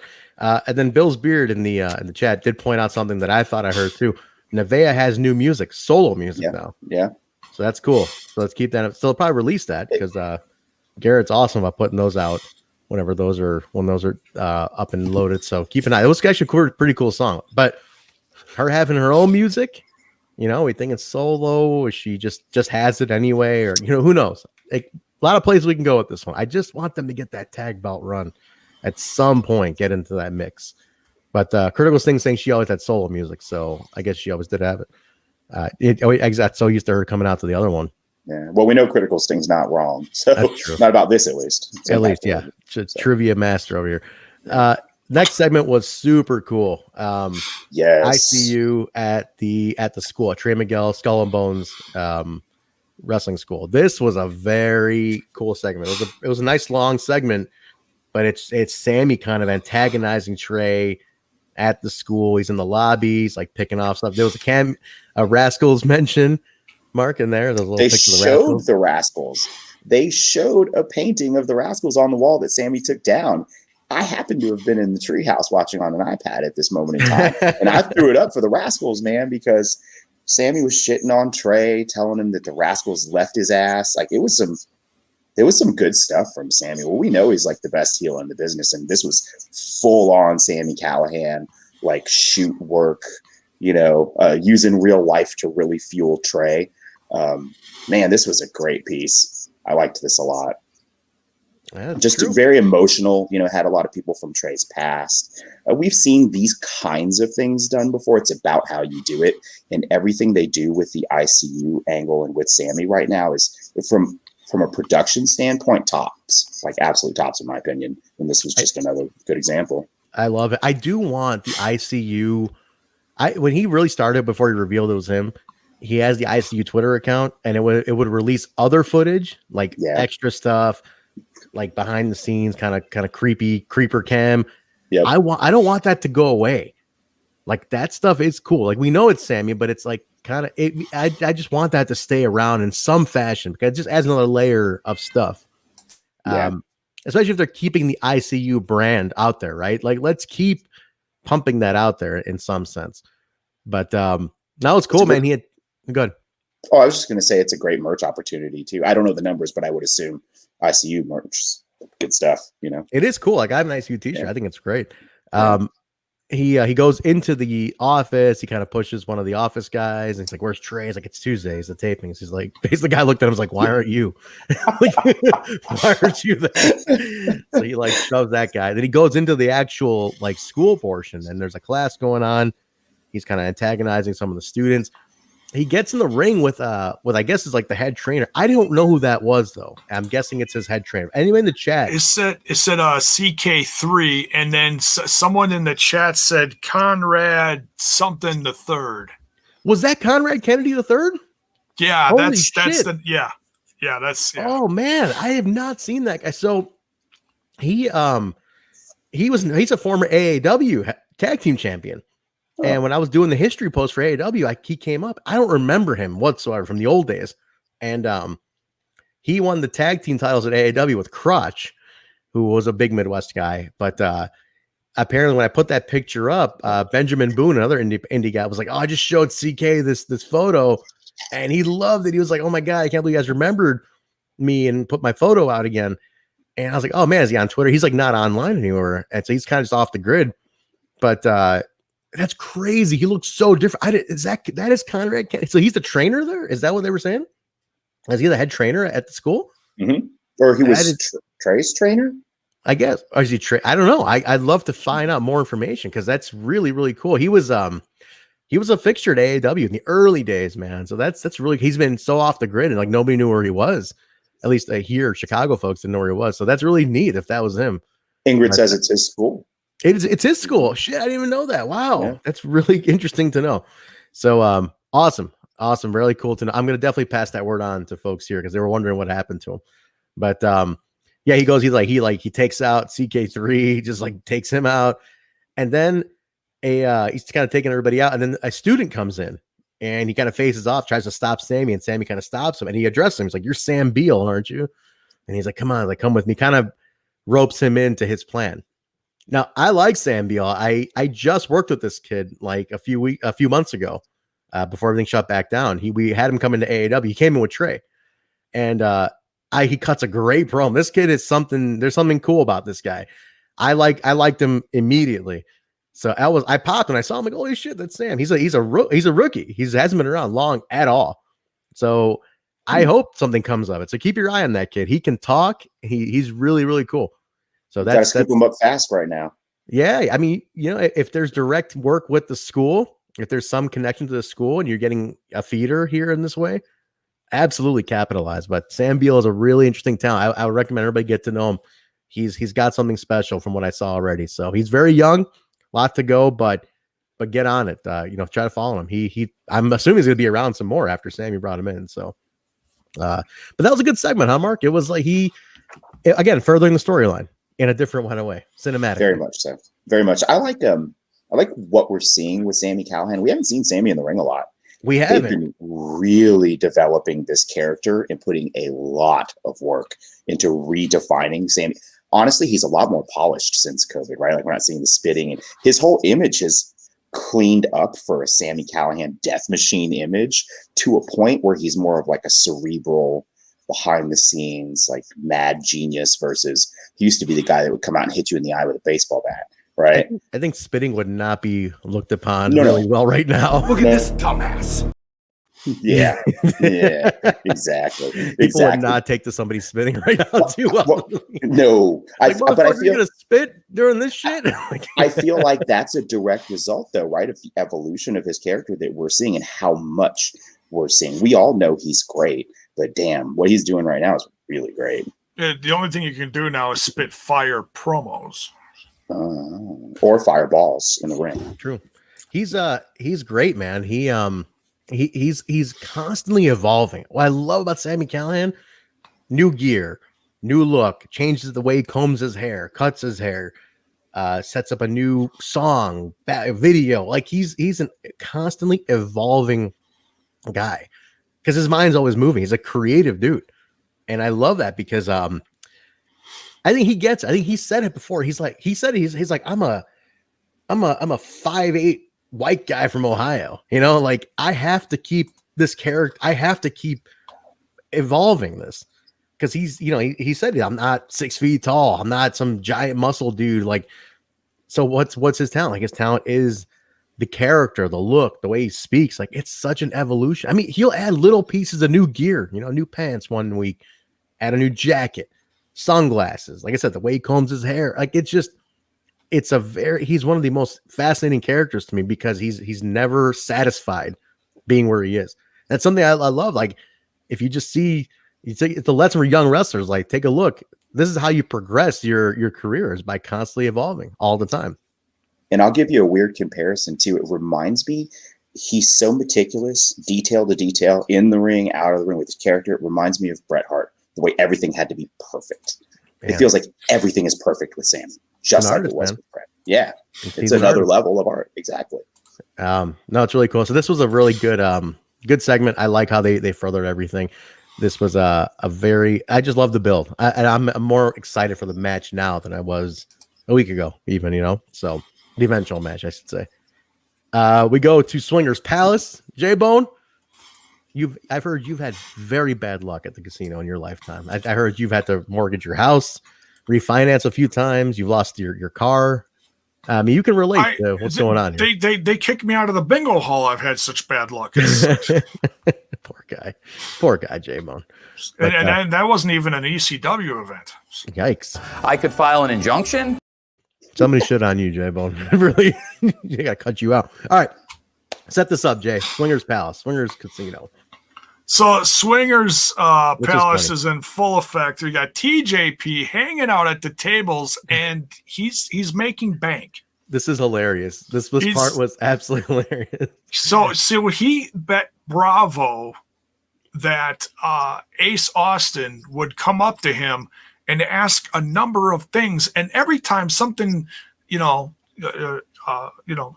wise would come out of Ace's mouth, TJP would hold out his hand, and and Bravo would drop another $20, $50, $100, whatever it was, in his hand, and he's like, "I bet Bravo you'd say that." So, and then he says something else, right? And he's like, and he just puts his hand out. He's like, "I bet him say that too." And like, it kept going on and on. And then Bay shows up. And I was like, oh, now this is really getting interesting. And that's when Swinger jumps in and he's like, oh, no, you're not doing this here. You're going to take this outside. You're going to take care of this in the ring. And I assumed at first, because the last time that he set up a match, it ended up on BTI. So, excuse me, I thought it was going to end up that Bay versus Ace Austin was going to end up on BTI. Mm-hmm. It's not. It's going to be on next week's on just a regular, just on the main show. So, but I was close. But you guys swing? Yeah, apparently they all do. So yeah, so they're drowning in money too. So it's all Fowler's money, man. Just blowing his money at the casino. But TJ was great here, though. I love TJ here, by the way. He was hilarious in the segment. If Falaba's going to start coming after TJP for money. I love the connection. Did anybody catch that? Where Ace is like, "Oh shit, Alicia, I didn't see you there. What's going on?" like the callback to their whole past. Her face was so money. She was great here, man. Oh my gosh, her section. She's not having a really good time in Swingers Palace, man. There's all these awkward moments with her, and she's just like, oh. Have they explained why she's stuck there, though? Like, why is she stuck in Swingers Palace? What am I missing? Because the world needs more Lish, and we'll take her anywhere we can get her. And I'm so happy she's in Swingers Palace. Maybe she's trying to become one of Swingerellas. The Swingerellas did not look happy today. They were extremely like, fuck are we doing here, man? Yeah, we are not getting paid enough for this shit. I guess to them, then they just it ain't no secret. I need a job. That's all it was. It's just job's a job in a pandemic, man. No, great segment. The Swingers Palace stuff. If you guys have missed it, I hope there's a playlist. Maybe at the end of it, there'll be a playlist of it because like they did a Wrestle House. Highly recommend. Just watch them all. They're just really funny. The new T-shirt is out on Shop Impact as well. The Swingers Palace and the Caesars Palace logo, which is money. Can we please get that painting of Johnny Swinger? We need the painting for him on Shop Impact or eBay. I know I tagged Ingrid already. I tagged her on Twitter. I tagged the coach. Let's get it going. I'm in for 1 or 10. Yep. I'm not lying though. At the sight of Bravo on TV this week, I did start twitching a little bit, because he burned me pretty bad last week. You should be in jail. Yes, definitely got you. He got you last week. Pretty good. Pretty good. In jail. Yes. Kyle, don't play sound bites over me. What if the soundbite is yourself? I never got to ask him that. If the soundbite we played over him is himself, how would he take to that? Inception shit. We have taken a beating at the hands of one Mr. John, capital letter E, period, Bravo. I think he hates. I think he actually hates us. But I think so. I think he actually hates us. Yeah. Mark, you got nothing to say, man. You came off last week. She didn't even look at you, man. I know. I got off nice and easy. It was like when your parents are like, "I'm not mad, I'm just disappointed." It was that same vibe of like, you're not even worth me talking to you right now because I just dislike you so much. I just don't. You're not even worth anything, and it's like. Fuck, he burned you so bad so simply. I felt bad. I felt guilty saying, Mark, be on the show tonight. I felt bad inviting you on. I was like, are you sure you want me to? I don't know. I've never met Willie Mack before. Is he a big ass jerk like Bravo or? He's still pissed at us. That's what we're angry. So that one mistake by Kyle at the very beginning a year ago has doomed us forever. It's true. Jeez, man. We've thanks, never Kyle, for the screw job. Yeah, thanks a lot, Kyle. Yeah, extra virgin olive oil. That's a good one. I haven't seen that one in a while. Did it go away? Did we? No, it was here. Was It's it? here. No, it just had to be played at the right time. The ones that have gone away, there's two that have gone away that I'm really upset about is the Howdy Ho Brother and the Willie Mack one, which is Where right Loca? now. Well, rest in peace on that one. But there's two. Wait, sorry, Mark. La Wera Loca cannot be a soundbite anymore. I'm sorry. Not? I'm sorry. not? It can't happen. She's not called Wera Loca wherever she is now in purgatory hell. She probably prison, won't whatever. be. She'll be like Maya Aquarius at this point. She's gonna be Starla Hanging-Bottom or some shit like that. God It'll be damn it. awesome. Let's not talk about this. Let's All not right, talk yeah, about this is like trauma. Let's move on. Pathetic. Speaking of that, speaking of Eric Young, we go to the Violent by Design segment. Set this up, Mark. Violent by Design. Get over time. She's gone. We gotta live with this. Maybe she'll be back. She'll be back. Don't believe that guy from the Crow. Don't believe that guy from the Crow says they ain't no coming back. Nah, she'll back. There's coming back. Eric Young came back. EC3 came back. People come back, man. It happens. Well, go ahead. Set up the next one. Violent by Design. Johnny Impact never came back. It's too Look, soon. someone else is gonna have to cover this segment right now. Take it, J-Bo. Take it. Look, now he's twitching. He's twitching. I'll take it. I'll do this next segment. I bring in Critical Steam to do this segment. Fuck. But Eric Young is talking to Diener in the back who failed. And he's like, you have to accept your failure.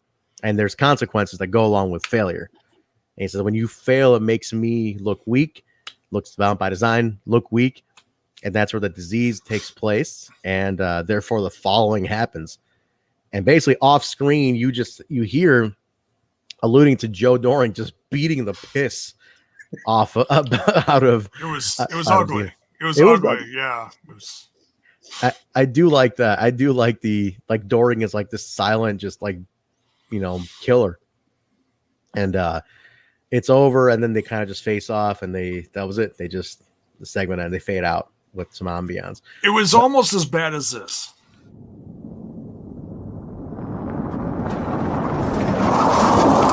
And God damn it, Diener, you're not going to make me look bad out there.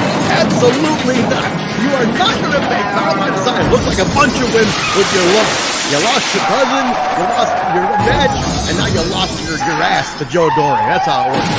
You're never going to survive if you keep losing matches. Unbelievable, Diener. Unbelievable. We take you in. This is what you do to us? You should be ashamed of yourself. Off the top of my head. Improv. Put him over, brother. Put him over. This is like some Thursday shit right here. You guys missed the throwback show? Like, it's fucking wild lately on the throwback show. Oh God. Like, I was out of my mind last Thursday. I don't know what the hell even got into me. What happened on Thursday? It's like a blur. I don't know. I think we jumped universes or something. It was everybody was getting on me about something, a little gimmick, and I was like, you know what, man? I just went promo mode. It was hilarious. Oh, that's right, you did. Thursday's become a fucking riot. I like Thursday's great. Thursday, man. Scott Hall shows up. We need to get some guests on Thursday. We'll get D'Lo. We'll get D'Lo on Thursday. Well, okay, that's one. But for those of you that are with us on Thursday in the chat, put in who we should reach out to and try and get on Thursdays. We need some ideas. That's a good idea.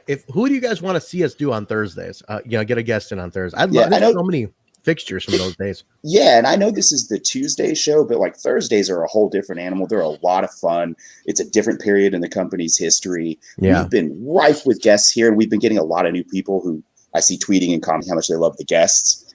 We need to, try and bring some of that love to throwback too. We've had some good ones there before. Yeah, it's been a bit though, but let's get D'Lo for sure. We gotta get D'Lo on there. Oh, that'd be money. Yeah, we'll try to get D'Lo on throw because he's such a big part of the throwback, the Asylum years. So I love that Willie backed us up on that too. Willie's like, you're damn right he was. Like fuck yeah, he was. People forget D'Lo Brown was over his shit in the Asylum, man. Big part of TNA history. Only Raven was maybe his level of over. Yeah. Oh my God. That's a golden goose, man. If we can get Raven, I don't think he does many other people's podcasts. I don't think any of us are smart enough to talk to Raven. He's the member of Mensa, so be hard. Okay, we get. Hey, Willie even put over my love for the Magnet song. So I take it easy, Jay. Oh my God, he kind of just humored you. He's kind of just humored you. Let's be honest here. That's enough. That is honestly, Jaybone. That is enough out of you with this whole thing. We're done. We're done. Which one's Jay? Exactly. That's what I'm asking. Which one's Jay? All right.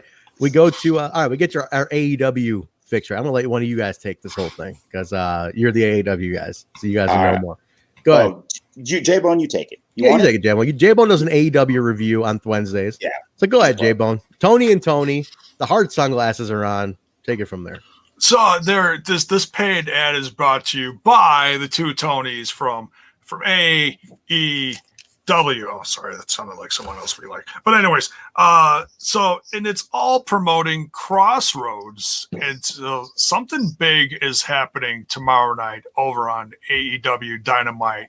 We've got a monster of actually we have a couple monsters of a guys coming. One of them is facing Cody. We got Shaq and Jade Cargill. So Shaq is wrestling? Yes. Shaq is making his in-ring debut against Cody and Red Velvet. So it's a mixed tag match. It's gonna be very interesting. We also got the Big Show, aka Paul White. You can't call him a Big Show on there, I guess, because that'd be a no-no. The bigger show. It's the large program. Well, it's the bigger show. It's the large program. I don't know. But yeah, so he's making his debut tomorrow. He's going to be talking to Tony Schiavone on there. And they ran down the whole card, and it's all setting up. It's the go home show 2 this weekend. Mark, are you ready for this? Revolution. It's my favorite AEW pay-per-view based on last year's. It should be a good Why one. do you have a company's been around for a year? It's like it's my favorite one. Of the ones they've put on, the Revolution has been my favorite. Well, they're building a big card. So what a point I'm getting to is Paul asked in the chat earlier, do we think that something's going to happen at that AEW pay-per-view this weekend at Revolution? Man, I mean, like I have no inside info or nothing, but it sure feels like it. It sure as hell feels like it. Well, today was interesting. I got to say, he said something very interesting today, right, Mark? Yes. Let's go ahead and talk about this. You texted me about this. So I think we finally know for sure that Tony Khan, the owner of All Elite Wrestling, purveyor of many an Impact ad, first of all, heard us last week about how shitty the ad was and turned out a great one this week. Mm-hmm. Put over TNA. Put them over, first of all. Right? Recognizing the history and the value and the brand, and that TNA had been fighting this battle against the one true enemy. He basically fucking threw his phone on the ground and said, motherfuckers, AEW, New Japan, Impact, we all got the same enemy. It's fucking Vince McMahon. Fuck you, dude. I'm Tony Khan. That's what he was saying, right? That's basically what he was out there. It was pretty shocking. I didn't even pop because I was so shocked it actually happened on Impact Television. I mean, say what you will. That's pretty newsworthy to put on Impact TV instead of on his own show.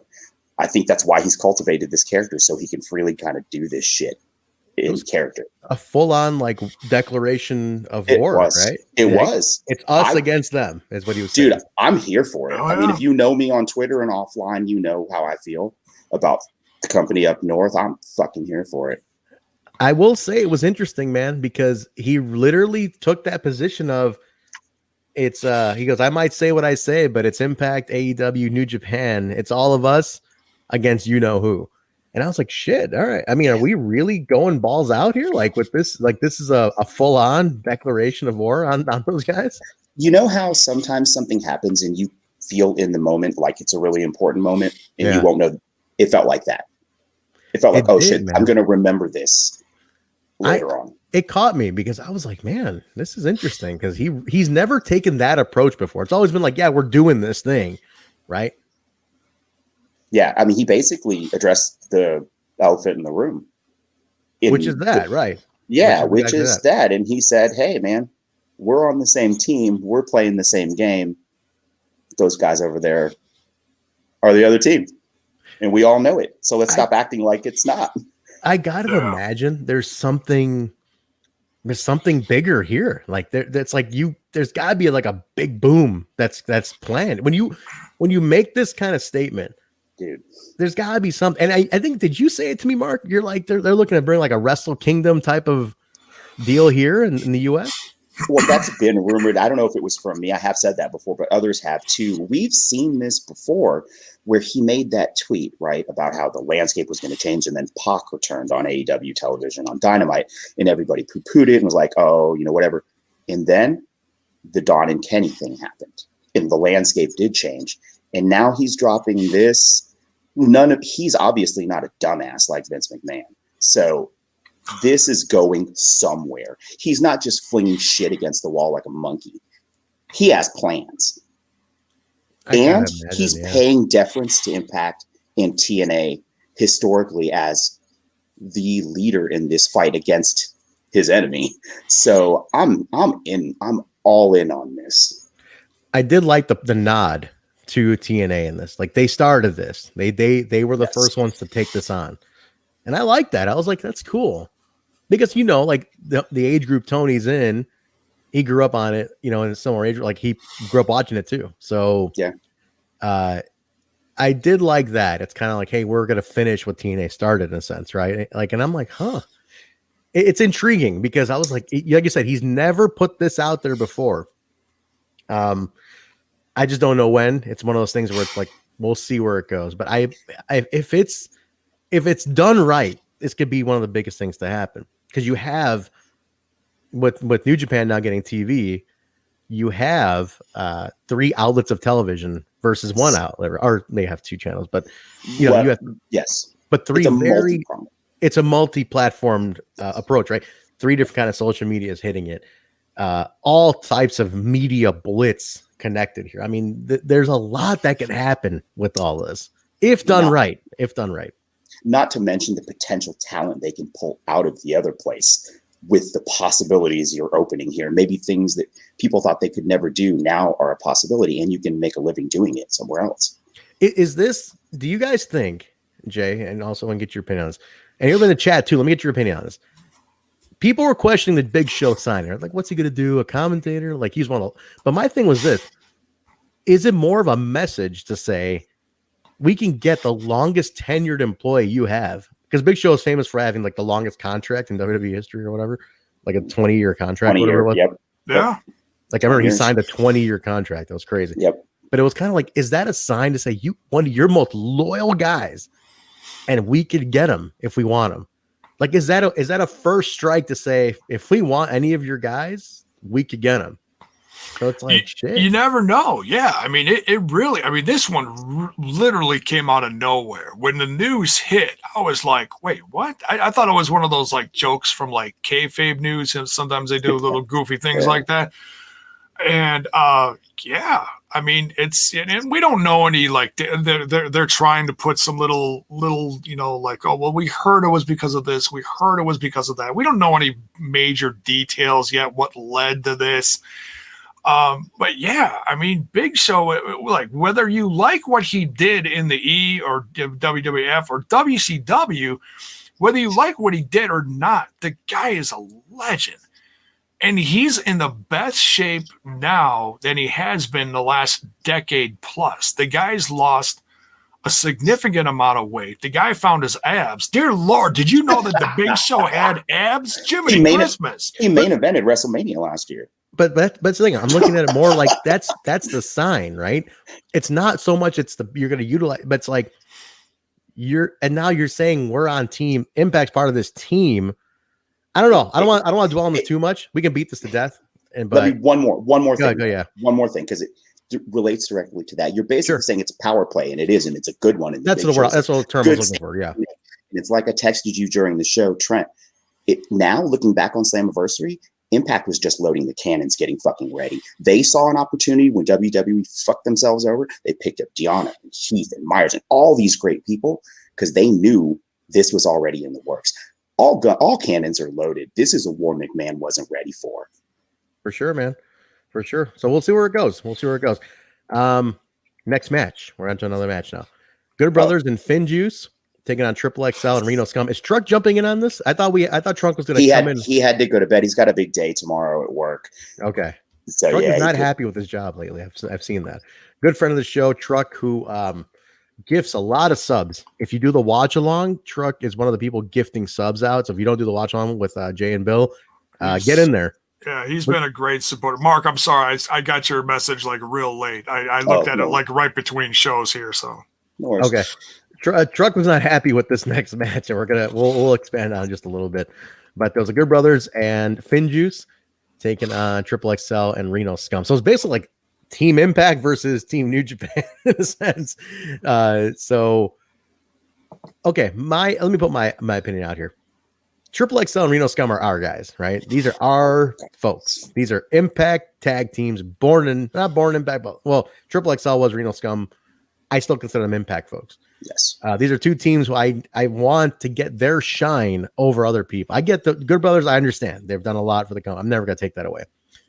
The match was I feel like the match was put together to put Finjuice over at the expense of our guys. And it's like Finjuice has been there for two weeks. And what came of this is a tag team title match shot for them. And I'm like, wait a minute, man. When was the last time Reno Scum had a tag team title shot? And I get it. Look, from a business standpoint, I'm not trying to be ignorant here. I get it.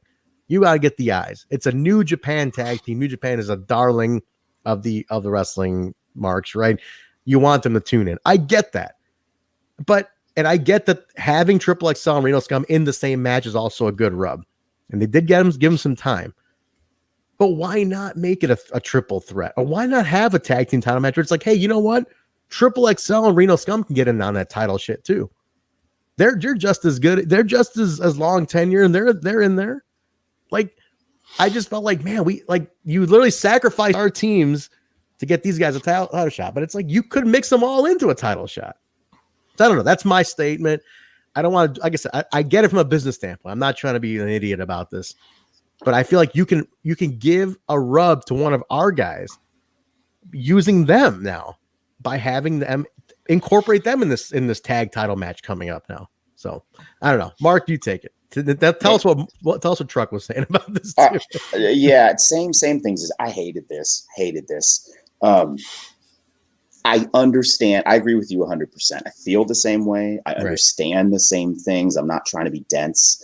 I get it that Reno Scum aren't the marquee team that the Good Brothers are, the Finjuice are, but there are guys. I want to see those belts on Reno Scum. These guys aren't enhancement talent. Triple XL aren't enhancement talent. Like they got a little bit of offense, but really this was a big rub the other way with the posturing and the faked finishers and the posing. And, if you're going to go that extra step to make it seem like a trivial match for the winners, let's use enhancement talent, not Reno Scum and Triple XL, like two of our, in my opinion, better tag teams. They're being made. These guys are getting rubbed. They're getting promo time. They're getting established. How else are you going to level them up if you don't give them a chance to level up? That's my thing, right? Yeah, I think they are the unfortunate victims of running into a big angle. We know the Good Brothers came here and had this New Japan deal in the works, Scott and them and whoever before, at least that's what reports are, before AEW happened, and that Finjuice was actually supposed to appear before Kenta appeared on Dynamite. Mm-hmm. And so I understand that maybe these guys, again, the timing, they've just run into this huge Good Brothers crossover angle and they had to get fed to the machine. And I understand that. And I respect them for doing the work they did out there and the jobs. Man, it feels real shitty as an Impact fan for sure. Yeah. And I think they should have built up Finjuice a little bit more. Somebody in the chat was even saying, build them up a little bit more, like 2 weeks and they're getting a title shot. Jay, what do you think about this?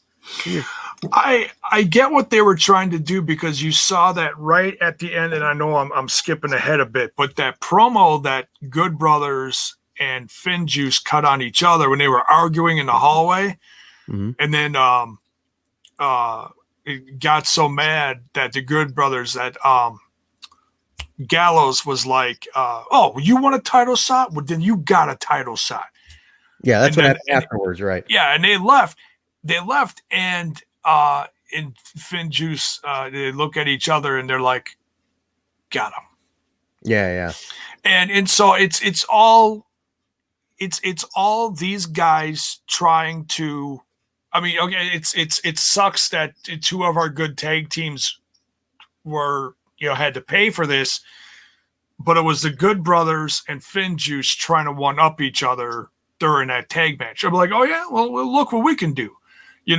And that's all it was. It was those guys, quarreling with wrestling against the other guys trying to one up each other.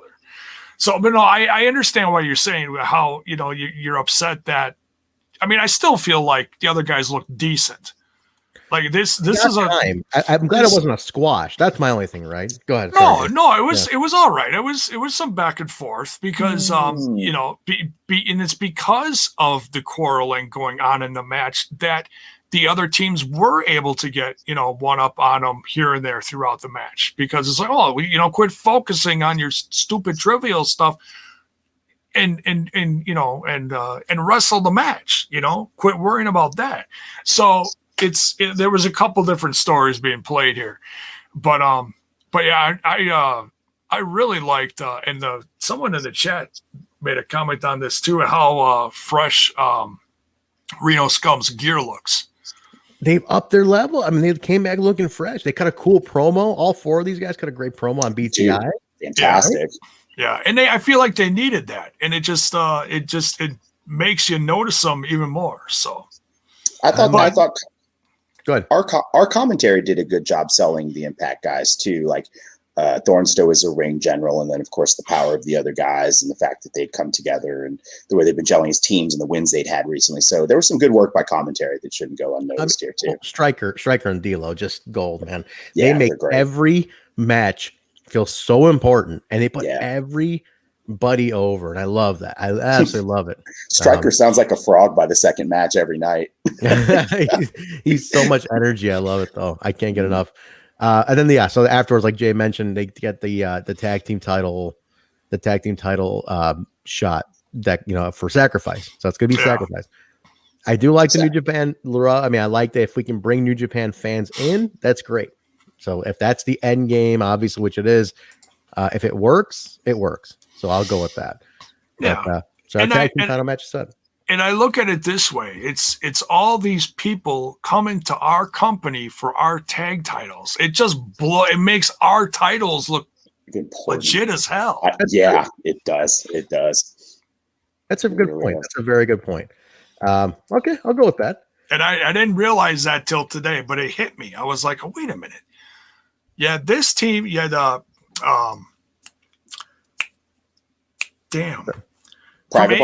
Private Party. I almost said Primetime Players. God, we really have been watching too much ECW after dark. We did. We have been watching some old ECW after we go off the air, just kind of like showing Jay some stuff he hasn't seen. Yeah. But that's after dark offline. But go ahead. That's just us chilling and catching up with each other and just admiring some classic stuff. Yeah. But yeah, so you got Private Party coming from this company. You got Fin Juice coming from this company. And it's there's a rivalry there, but it's the bigger picture. I just noticed it tonight. It's like our tag titles are important. They are. These are long tenure tag team titles too. Let's not forget that. These go back a long time. Like Willie was saying, he was like, man, this belt was held by all these guys I look up to. Like people take that to heart, right? So I imagine it's something people want. Here, look at this right here. New Japan Pro Wrestling just promoted the tag team title. And that's the end game, right? That is and I get that.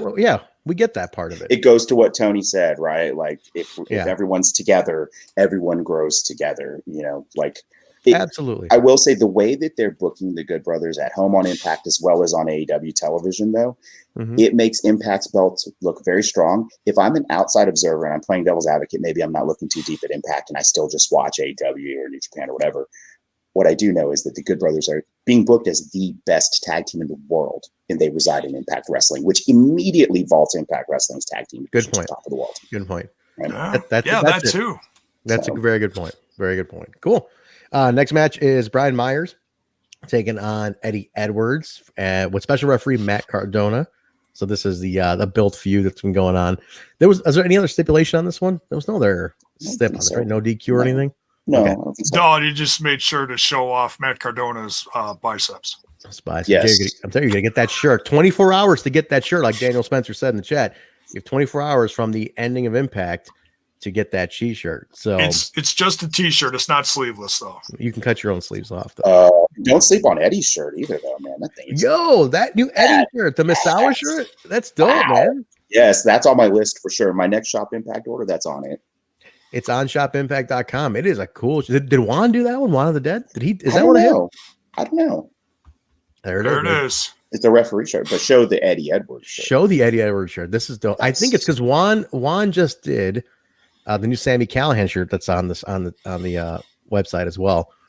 But this is one? yeah. Oh, hang on. This is a really cool shirt.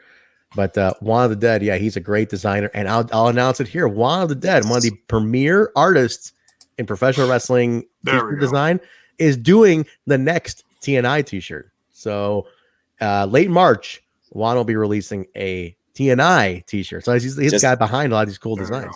Just in time for the Easter sale on there it is. WrestlingTees.com. But Juan of the Dead, he is probably like one of my absolute favorite artists out there, and he's doing one of our shirts. So merch madness. Super psyched about that one. So guys, keep an eye out. That'll be out in about a month or so. 3 weeks. Speaking of merch madness. Yeah.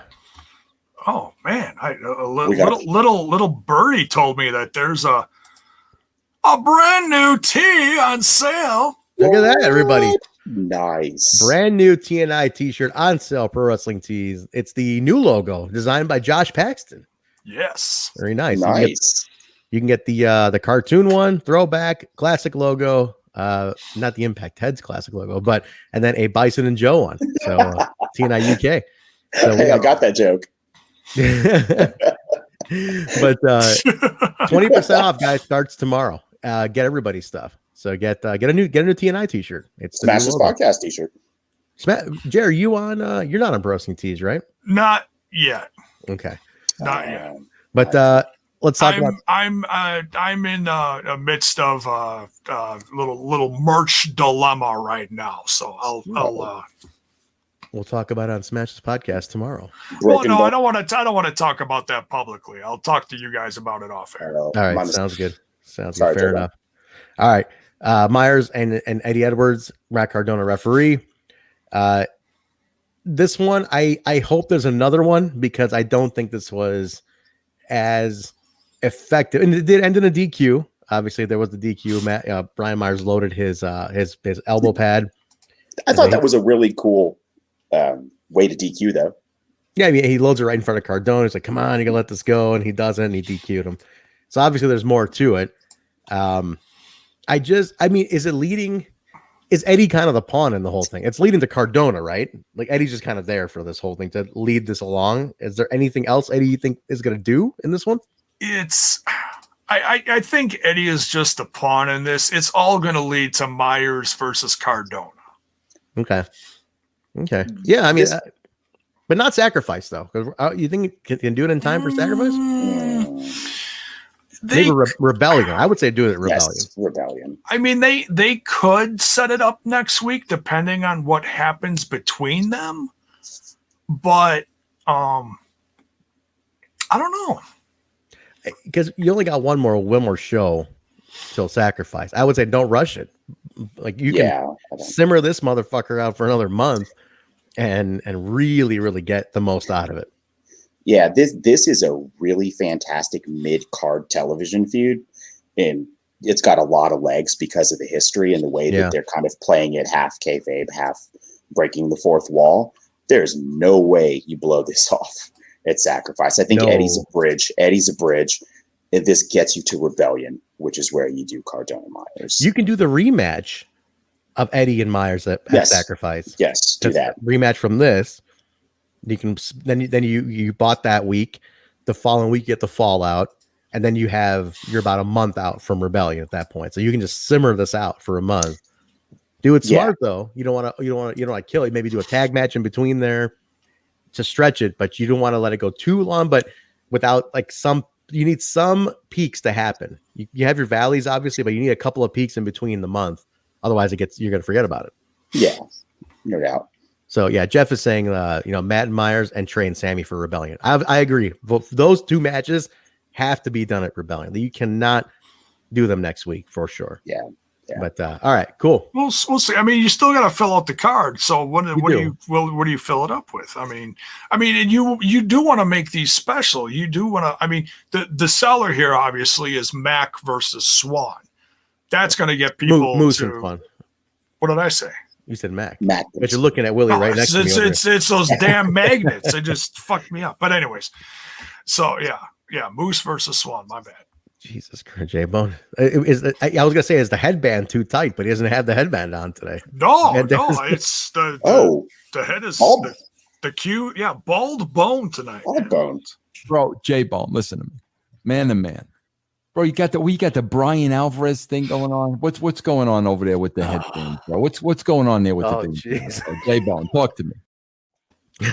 Sometimes you just can't decide. While Vince was talking, I just had a great thought too. Mm-hmm. The longer you can extend, we know that Myers Cardona has legs, and the longer you can extend it, the more merch opportunities you're going to get out of two of the most genius merchandising guys on the planet. If you do 24-hour flash sales of shit like this, I think it's fucking brilliant. Hell yeah. Cardona does another one like next week where he's like, I don't know, like a special enforcer. Always ready, right? Every time he's play on that TV, up, man. Play that up. 24-hour flash sale every week for Cardona. Here's the next T-shirt for TNI or Smash This Podcast right here. Jeff Sam says Jaybone not always ready. There you go. There's the next merch drop. Jeff's Thank a you, great Jeff. commentator. He just commentated. Jeff, you got to be somewhat of a newer listener because I didn't see him a few months ago. Or at least a month ago. I don't know if you were listening or just not chatting, but he's on it, Joe. That was a great one. I'm writing it down right now. Smash This Podcast, Jaybone, never ready. Ready. I love it. I love it. It's like the Energizer Bunny just like flopped out. Like it's like Jaybone's face, like just never ready. But it looked more like a a bunny that came out of the treehouse or something. Like, which one's Jay? Just like whatever. Awesome. All right. The main event time. Let's get to the main event. It is officially match time. All right. This is main event. Deonna Purrazzo versus Kiera Hogan versus Jordynne Grace. So this is it. This is the top of the top of your ladies division right here of the knockouts. So this was awesome. Jaybone, you kicked this one off. Oh man! So there was no stipulation here. This was not for a number one. This was not for the knockouts title. This was not for a number one contender. Nothing. No, this was just the ladies in the ring. They got some beef, and sometimes that's all you need. That's all you need, man. That's all you need. That's a good old fashioned beef. Yeah, sweet. And it even grew for this episode. We got Kiera in the match as well. Man, all the ladies shined here, and then it got so crazy it spilled out of the ring. So then you had Susan involved. You got Kimberly mixed up in it. You got Tasha Steelz out there. Tasha was there. Yeah, Jazz. I mean, it was crazy to the point that, and I don't talk about spots much, but they were all sitting out there. They were all brawling, and Jordynne Grace goes flying into all of them. It was wonderful. It was great. It was Tasha Steelz approved. Yo, Tasha has been putting up a gorgeous photo shoot on Twitter, and Marq is all over it because it's always liked by Marq. They're right over there. I could go get them if you want. Get them, yes, get them. Did you? Oh, is it 8x10? Is that what he got? Oh, yeah. It was part of the Valentine's Day thing, but still, yeah. By all means, we want him to show it off because it's going to help sell merch. Absolutely gorgeous. Like this photo shoot's beautiful. She looks fantastic. We just hope that one. Mrs. Marq is not gonna, see this. Yeah, that one. Mrs. Marq is not in the treehouse with him. She's hanging out. No. Mrs. Marq is a cheaper, so she's already in bed. Mrs. Marq doesn't watch wrestling. Yeah, there we go. Nice. You get that. Tasha's got a big cartel store, right, Marq? That's where you got it? Yes. Yeah, big cartel store. Get it on her. Real T Steels is her Twitter. So get her. Who the hell's this asshole? Where did that come from? Yikes. Okay, we're dead. We're officially dead again. I know. Next time's going to be bad. My God. You just killed us, Marq. You just killed us all. It was worth. I don't know whether to say congratulations or I'm sorry. Just say rest in peace. Rest. But no, but great. Go to Tasha's Big Cartel store. Get some more stuff. But this was a fantastic match. Ladies turned it up as always. Best division, best women's division in the world, hands down. Best division, untouched. This division is completely untouched. You will never ever reach this at all. Oh, I forgot to mention. We forgot to mention one thing. My bad. Before this, there was a Moose hype video. Him and Rich. We forgot to mention the Moose hype video. Oh yeah, Moose and Swan both cut promos tonight. Yeah, plugging the match for set. So we didn't. I thought maybe we were gonna get Moose doing something. Yeah, but no, it was just promos, and that's fine. You put some emphasis on there. You had guys running down the card and everything. Mm-hmm. So no, that's fine because you got to build up the rest of the card too. They made that last week or whenever it was. So yeah. Next week is going to be where they hit the go home on that. So yeah. The whole thing is online. The Moose, it's a Moose and Rich kind of hype up for the match. So check that out. But back to this match. Everybody brought it. There was, spots. Jordan was fired the fuck up on this one. She was out to prove it on this. Love it. For me, the story was Kiera. That was the story for me because she's in there with an ex-champ and a current two-time champ who, kind of did a number on like the longest reigning knockouts champ ever on her way out. Mm-hmm. And Kiera was holding her own. She was all over the place, taking big moves, giving big moves. I thought she looked fantastic. Of course I love Jordan and Deanna, but Kiera to me is the story here. She's ready. Like she's ready to be there. I want everybody's thoughts in the chat too. You guys are in the chat.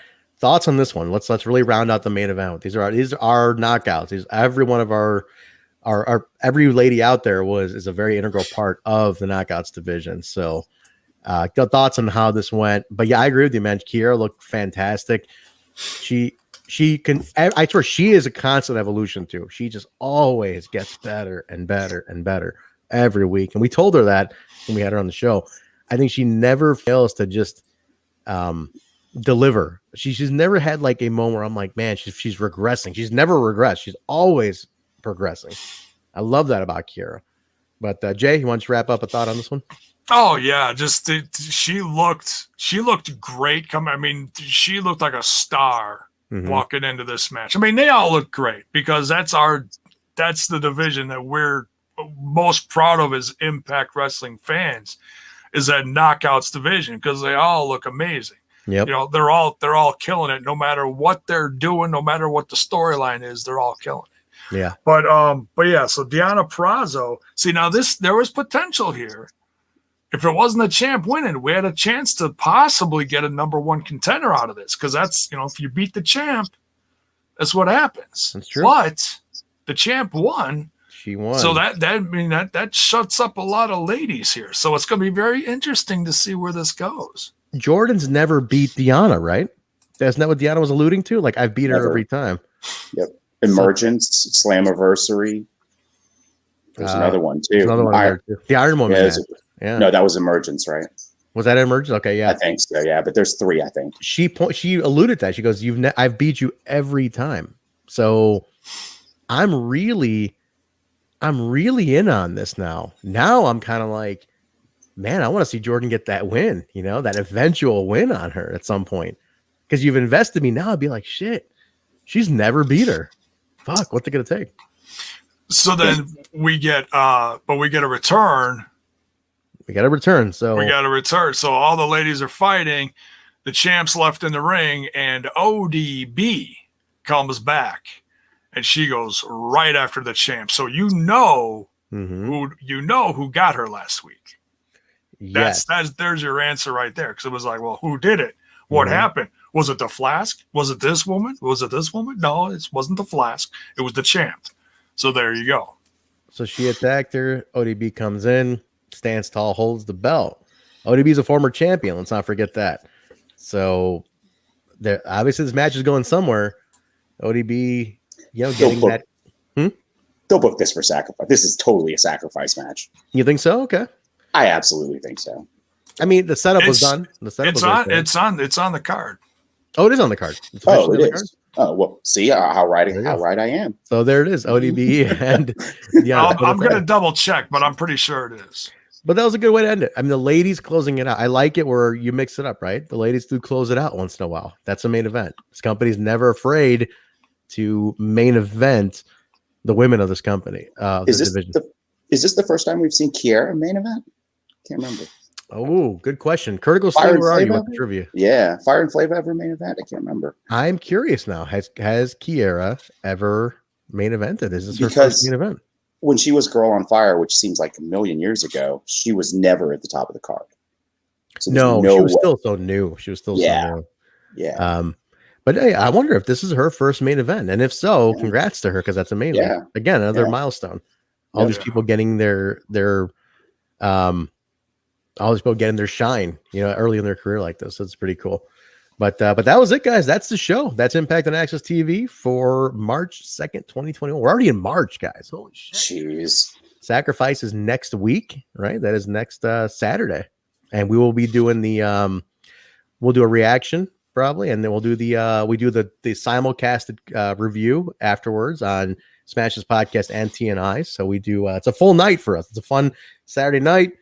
Get your food, you hang out. We do it's a reaction coach stream and everything. So it's a lot of fun. We have a blast with it. So it's a loaded couple weekends. Smash's podcast is covering Revolution this Sunday, and then next week, between Smash and TNI, we're covering Sacrifice. So it's a couple weekends in a row. It's gonna be a lot of fun.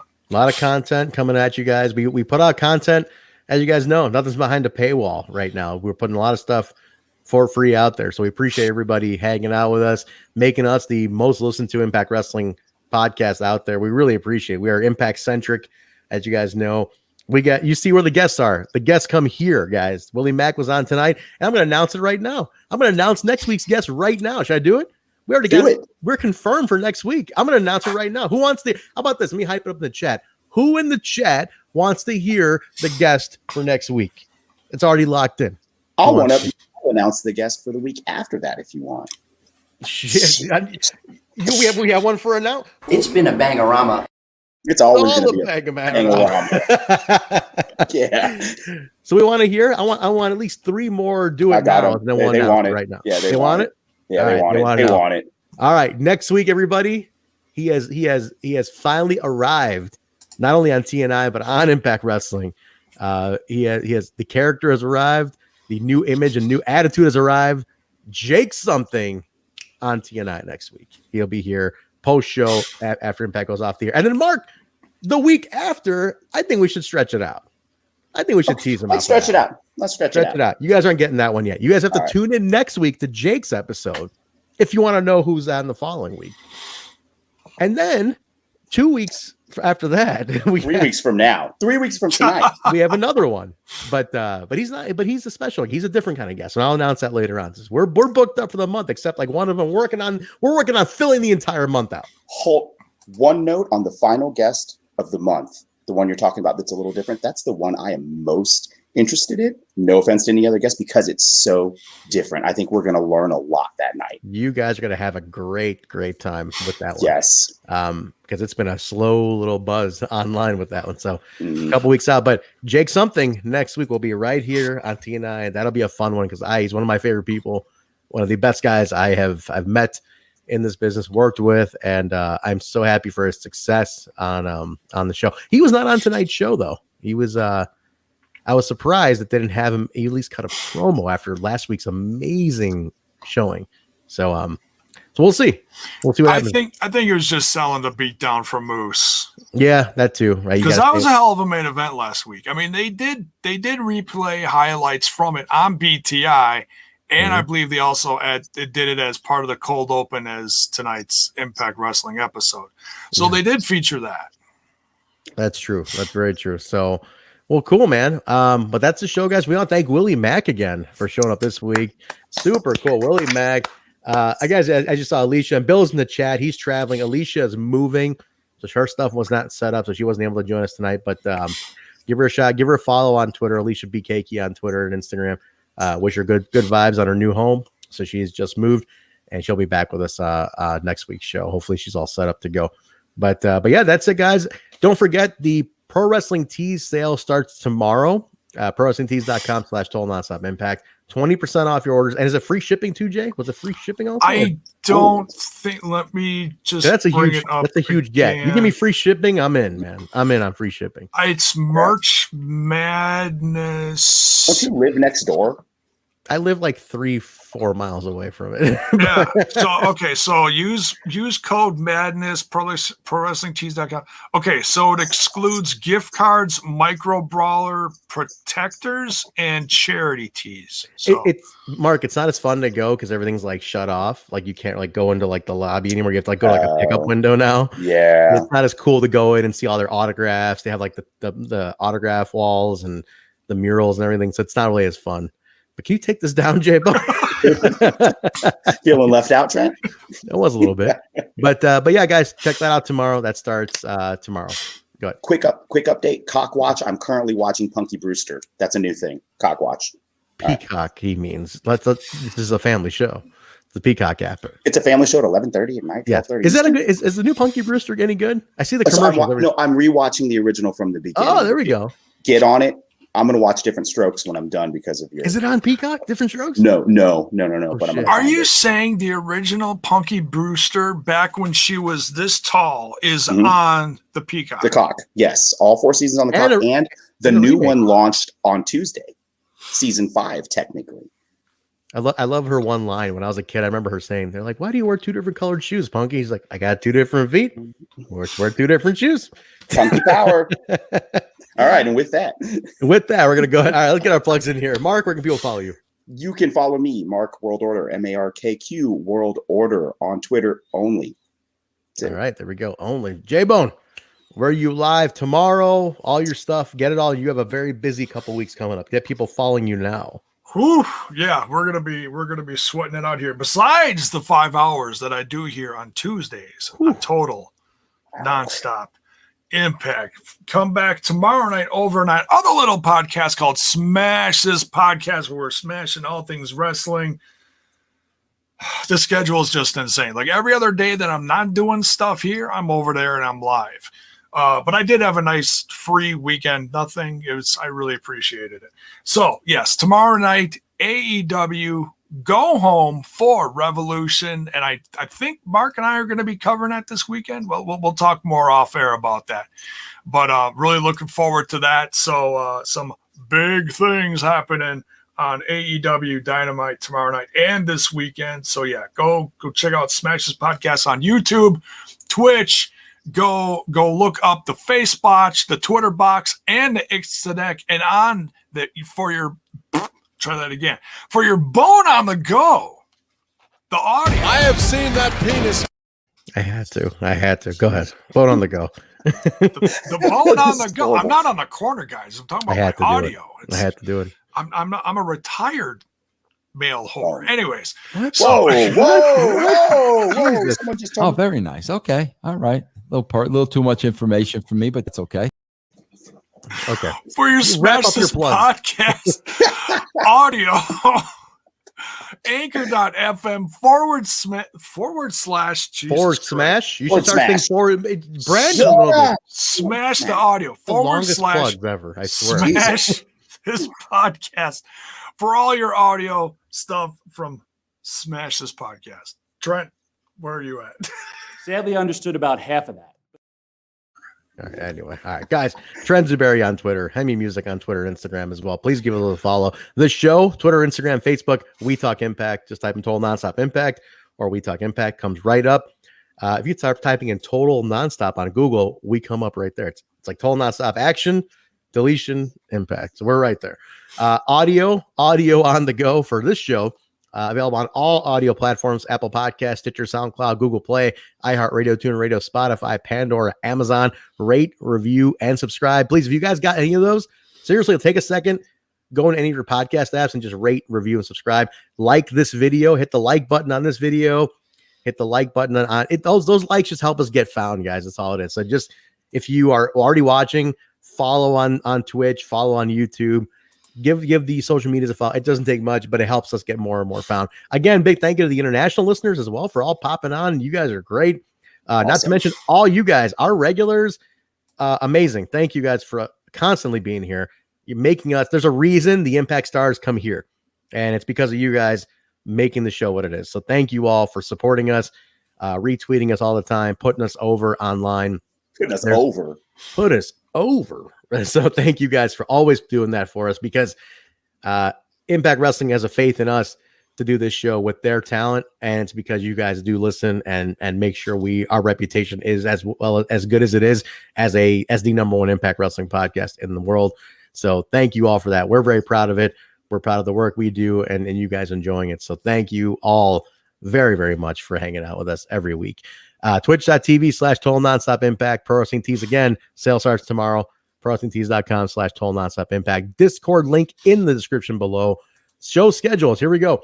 The Impact Plus Weekly is done. We've been canceled by Johnny Bravo. He canceled our show. Damn that guy. It's canceled. Sundays are off. We'll regroup. We'll figure out if there's going to be anything else. But for now, it's going to be Tuesday nights is the official post show, Impact Wrestling post show. The talent comes here next week. Jake something. Don't forget about that. Thursdays is the throwback show. We're doing episode number 60 from the Asylum. Get your Impact Plus, $8 a month. Get on that. Watch along with us. It's a lot of fun. It has become the party show. Like, it is a blast on Thursdays. So if you're missing on Thursday, even if you're not watching throwbacks, just come hang out in the room. You'll absolutely love it. So Thursdays, Friday, TNI UK, Joe, Bison, and Steve do their weekly recap. They pretty much take everything that happened in the week, all the news, and they just lump it into a digest at the end of the week. So check them out on Fridays. So that's the show schedule as of now. Tuesday, Thursday, and Fridays for TNI. But other than that, did I forget anything?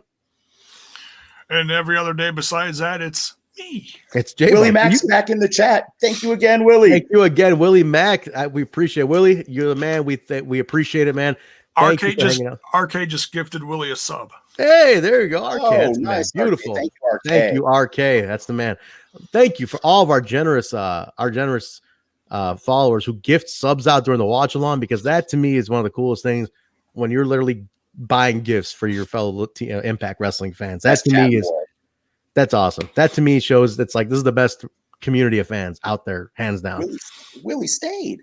Thank you. Oh shit, Willie, you've been here the whole time? Oh, thanks, man. Fan. Thanks, now Willie. Start playing Rocket League so we can play some Rocket League, Willie. There we go. Get that Rocket League. He wants you to get on PlayStation though. He doesn't like your Xbox shit though. I've actually been meaning to get one. So get one. Get that PlayStation, man. but Bill is in the chat pushing for a Saturday morning show though. I know Mark is in, but Bill wants that Saturday morning show. We'll talk. We're gonna be talking. You guys want a Saturday morning? You like Saturday morning? We'll talk about it. Impact Plus Weekly got explosions off the air now, so we'll talk about wrestling. You think Saturday mornings if you're a certain age. That's true. That's true. Bill's on it. We'll talk about it, guys. We'll let you guys know if there's another show being added. But again, guys, thank you again very much. Don't forget to give us a follow. We'll see you back Thursday, episode 60 for NWA TNA.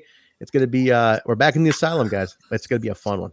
What are you saying? Willie says evil. I don't even have an Xbox. I actually have a Switch because I have kids right now. But the PlayStation will be for me. Willie does not like we learned some stuff about Willie Mack tonight. For me, the Juggalo stuff, primarily, dude hates the Xbox. He does hate the Xbox. I'm a PlayStation guy too, though. Not that I play as much. I'm a PlayStation guy.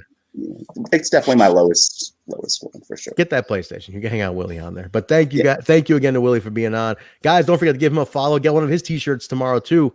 20% off on ProWrestlingTees.com. All right, guys. Have a great night. Thanks for hanging out with us. We'll be back Thursday. Next week, don't forget, Jake Something is right back here for the post show. We'll be hanging out with him. Until then, have a great week. Stay safe, everybody.